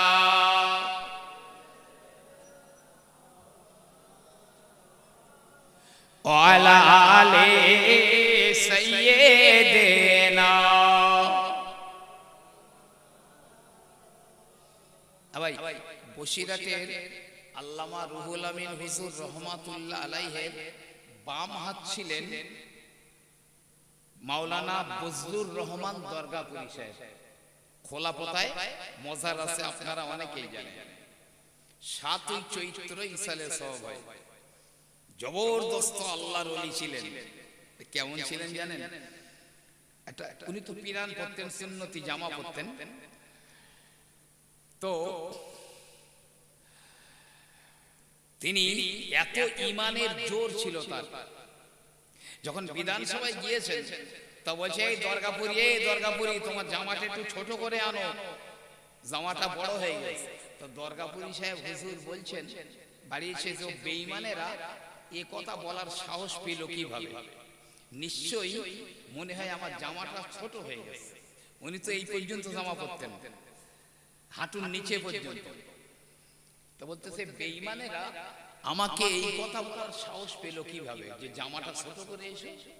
উনি সদ্য সেই দিনে একদম সে পার গেরো পর্যন্ত জামা তৈরি করেছেন। পরের দিনে সেই গেরো পর্যন্ত জামা পরে গিয়েছেন। বলল আর কেউ একজনও আর আমার নামে বলিনি যে দরগাপুরি তোমার ছোট করে আসতে বললাম, অত বড় করলে কেন? আর কেউ কথা বলার সাহস পায়নি। সেই দরগাপুরি সাহেব হুজুর তিনি বলছেন যে মা তার আম্মার কাছে এসে বলছেন, আম্মা আমার ভাত দাও। তো মা বলছে, বজলুর রহমান তুই নামাজ পড়েছিস? জোহরের নামাজ পড়েছিস কি ফজরের নামাজ পড়েছিস? তো বলছেন না, পড়া হয়নি। মা বলছে তাহলে ভাত হবে না, এখন যা ওই ইট নিয়ে দাঁড়িয়ে থাক, দুই হাতে দুটো ইট নিয়ে দাঁড়িয়ে থাকবি, আগামী নামাজে রক্ত আসবে, সেই রক্ত হলে নামাজ পড়বি, পিছনের কাজা নামাজ ওই রক্তের নামাজ পড়বি, নামাজ পড়ে আসবি, তারপরে ভাত হবে। দরগাপুরি সাহেব হুজুর রহমাতুল্লাহ আলাইহি তিনি বললেন আমার দু হাতে দুটো ইট তুলে দিয়েছেন, দুটো ইট নিয়ে দাঁড়িয়ে রয়েছেন, আগামী ওয়াক্ত আসলো, নামাজ পড়ে আসলে তার মা তবে ভাত দিয়েছে। দরগাপুরি সাহেব হুজুর বললেন তারপর থেকে আউয়াল ওয়াক্তের নামাজ আমার জীবনে কোনোদিন ছাড়িনি, আউয়াল ওয়াক্তেই আমি নামাজ পড়ে নিতাম। জোরে বলুন সুবহানাল্লাহ। কার অবদান? এটা মায়ের অবদান, মায়ের অবদান। যে বাবা ফরিদউদ্দিন গঞ্জে শকর অত বড় আল্লাহর ওলি হতে পারতেন না যদি তার আম্মা জান যদি না আল্লাহর মাহবুবা বান্দি না হতেন। আল্লাহর জন্য বলে যাও, আল্লাহর জন্য তোকে আমি ছেড়ে দিলাম। চলে গেছে 12 বছর, 12 বছর পরে বাড়ি এসে ডাকছে মা, কে? বলছে আমি ফরিদ। বলে আমার দুটো খেতে দাও মা। বলছে আরে তুই আল্লাহর ইবাদত কি ইবাদত করলি 12 বছর, যে এখনো তুই মার কাছে খাওয়া চাচ্ছিস, যা এখান থেকে, আমি তোর আল্লাহর রাস্তায় ছেড়ে দিয়েছি। জি এই তো মা। তবে পূর্ণাঙ্গ তিনি আল্লাহর ওলি হতে পেরেছিলেন। মা এমন একটা জিনিস। ভাই আমার, বাবাজিরা আমার, আমি আপনাকে বলি এখানে মা তৈরির কারখানা, এখানে আম্মা উপযুক্ত মা তৈরি করা হয়। বিশ্ব নবী আমার বললেন ও বাবারা, আমি রাসূলুল্লাহ, আমি তো আমার আল্লাহ রাব্বুল আলামিনের কোরআনের শিক্ষা আল্লাহর কাছ থেকে ডাইরেক্ট লাভ করেছি। এই কোরআনের শিক্ষা পেয়ে আমি রাসূলুল্লাহ, আমি এমন করে আল্লাহর কাছ থেকে শিখে নিয়েছি, দুনিয়ার কোন মানুষের কাছ থেকে একটা অক্ষর আমি শিখিনি। সেই নবীর কথা শুনুন। বৈজ্ঞানিক আইজ্যাক নিউটন, তিনি তো মাধ্যাকর্ষণ আবিষ্কার করেছিলেন। তো উনি ছাত্রদের কাছে বলছে, এই ছেলেরা, আমি জ্ঞান সমুদ্রের ধারে ঘুরে ঘুরে শুকনো নুড়ি পাথর কুড়িয়ে এনেছি। জি, আমি জ্ঞান সমুদ্র থেকে, সেই অতল তল থেকে আমি মানিক তুলে আনতে পারিনি। ছাত্ররা বলছে স্যার, আপনি যদি এই কথা বলেন, পৃথিবীর কোনো ব্যক্তি আছেন যিনি জ্ঞান সমুদ্রে সেই একেবারে নিচে থেকে মানিক তুলে আনতে পেরেছেন? বলছে একজন আছেন, তিনি হলেন মুসলমানদের নবী মুহাম্মদুর রাসূলুল্লাহ সাল্লাল্লাহু আলাইহি ওয়াসাল্লাম। জোরে বলেন সুবহানাল্লাহ। কোন শিক্ষা? এটা কোরআনের শিক্ষা। এই তালিবুল ইলম এরা মেয়েই হোক আর ছেলেই হোক, এটা মনে রাখবেন, যদি কোনো গ্রামের উপর দিয়ে তারা হেঁটে হেঁটে যায়, তাহলে ওই গ্রামের যত কবরস্থান আছে, যত কবর আছে, আমার আল্লাহ পাক সেই যে কবরে আযাব হচ্ছে, তাদের কবরের আযাব 40 দিনের জন্য আমার আল্লাহ পাক maaf করে দেন। জোরে বলুন সুবহানাল্লাহ। পান্ডুয়া মাদ্রাসার শাইখুল হাদিস, তিনি ফাজাইলে ইলম ও উলামা তার মধ্যে লিখেছেন। আর যারা মসজিদের সঙ্গে যুক্ত, মসজিদ দেখাশোনা করে, যারা মাদ্রাসা দেখাশোনা করে, মাদ্রাসার সঙ্গে যুক্ত, যদি সৎ পথে থাকে, তারা আমার আল্লাহ রাব্বুল আলামিনের জিম্মাদারির মধ্যে রয়েছেন। আল্লাহ বলছেন ওরা আমার হেফাজতে, আমার জিম্মাদারির মধ্যে রয়েছেন। ও আমার ভাইরা বাবাজিরা, কিয়ামতের মহাময়দানে, হাসরের মহাময়দানে, সিংহায় যখন ফুৎকার দিয়ে হাসরের ময়দানে দেখা যাবে গোটা দুনিয়া ধ্বংস হয়ে গেছে। আপনার কিনা পাহাড়গুলো নাই, সাগর নাই, নদী নাই, গাছপালা নাই, ঘরবাড়ি নাই, গোটা দুনিয়া সমতল হয়ে গেছে। ওই সময় দুটো জিনিস ধ্বংস হয়ে যাবে না, মসজিদ আর মাদ্রাসা ধ্বংস হয়ে যাবে না, সব পশ্চিম প্রান্তে গিয়ে টলমল টলমল করবে। একদম পশ্চিম প্রান্তে, আপনার মদিনার মসজিদে নববী পর্যন্ত ওই জায়গায় থাকবে না, এই মাদ্রাসা এখানে থাকবে না, সব পশ্চিম প্রান্তে গিয়ে টলমল টলমল টলমল করবে। আল্লাহ বলবেন এই জিবরাইল, আমি তো কোরআনে বলেছিলাম কুল্লু মান আলাইহা ফান, প্রত্যেকটা জিনিস ফানা হয়ে যাবে, ধ্বংস হয়ে যাবে। সব ধ্বংস হয়ে গেল, মসজিদ মাদ্রাসা কেন ধ্বংস হলো না? একটু তাকবীর দেন না, নারায়ে তাকবীর, নারায়ে তাকবীর, জোরে বলেন নারায়ে তাকবীর।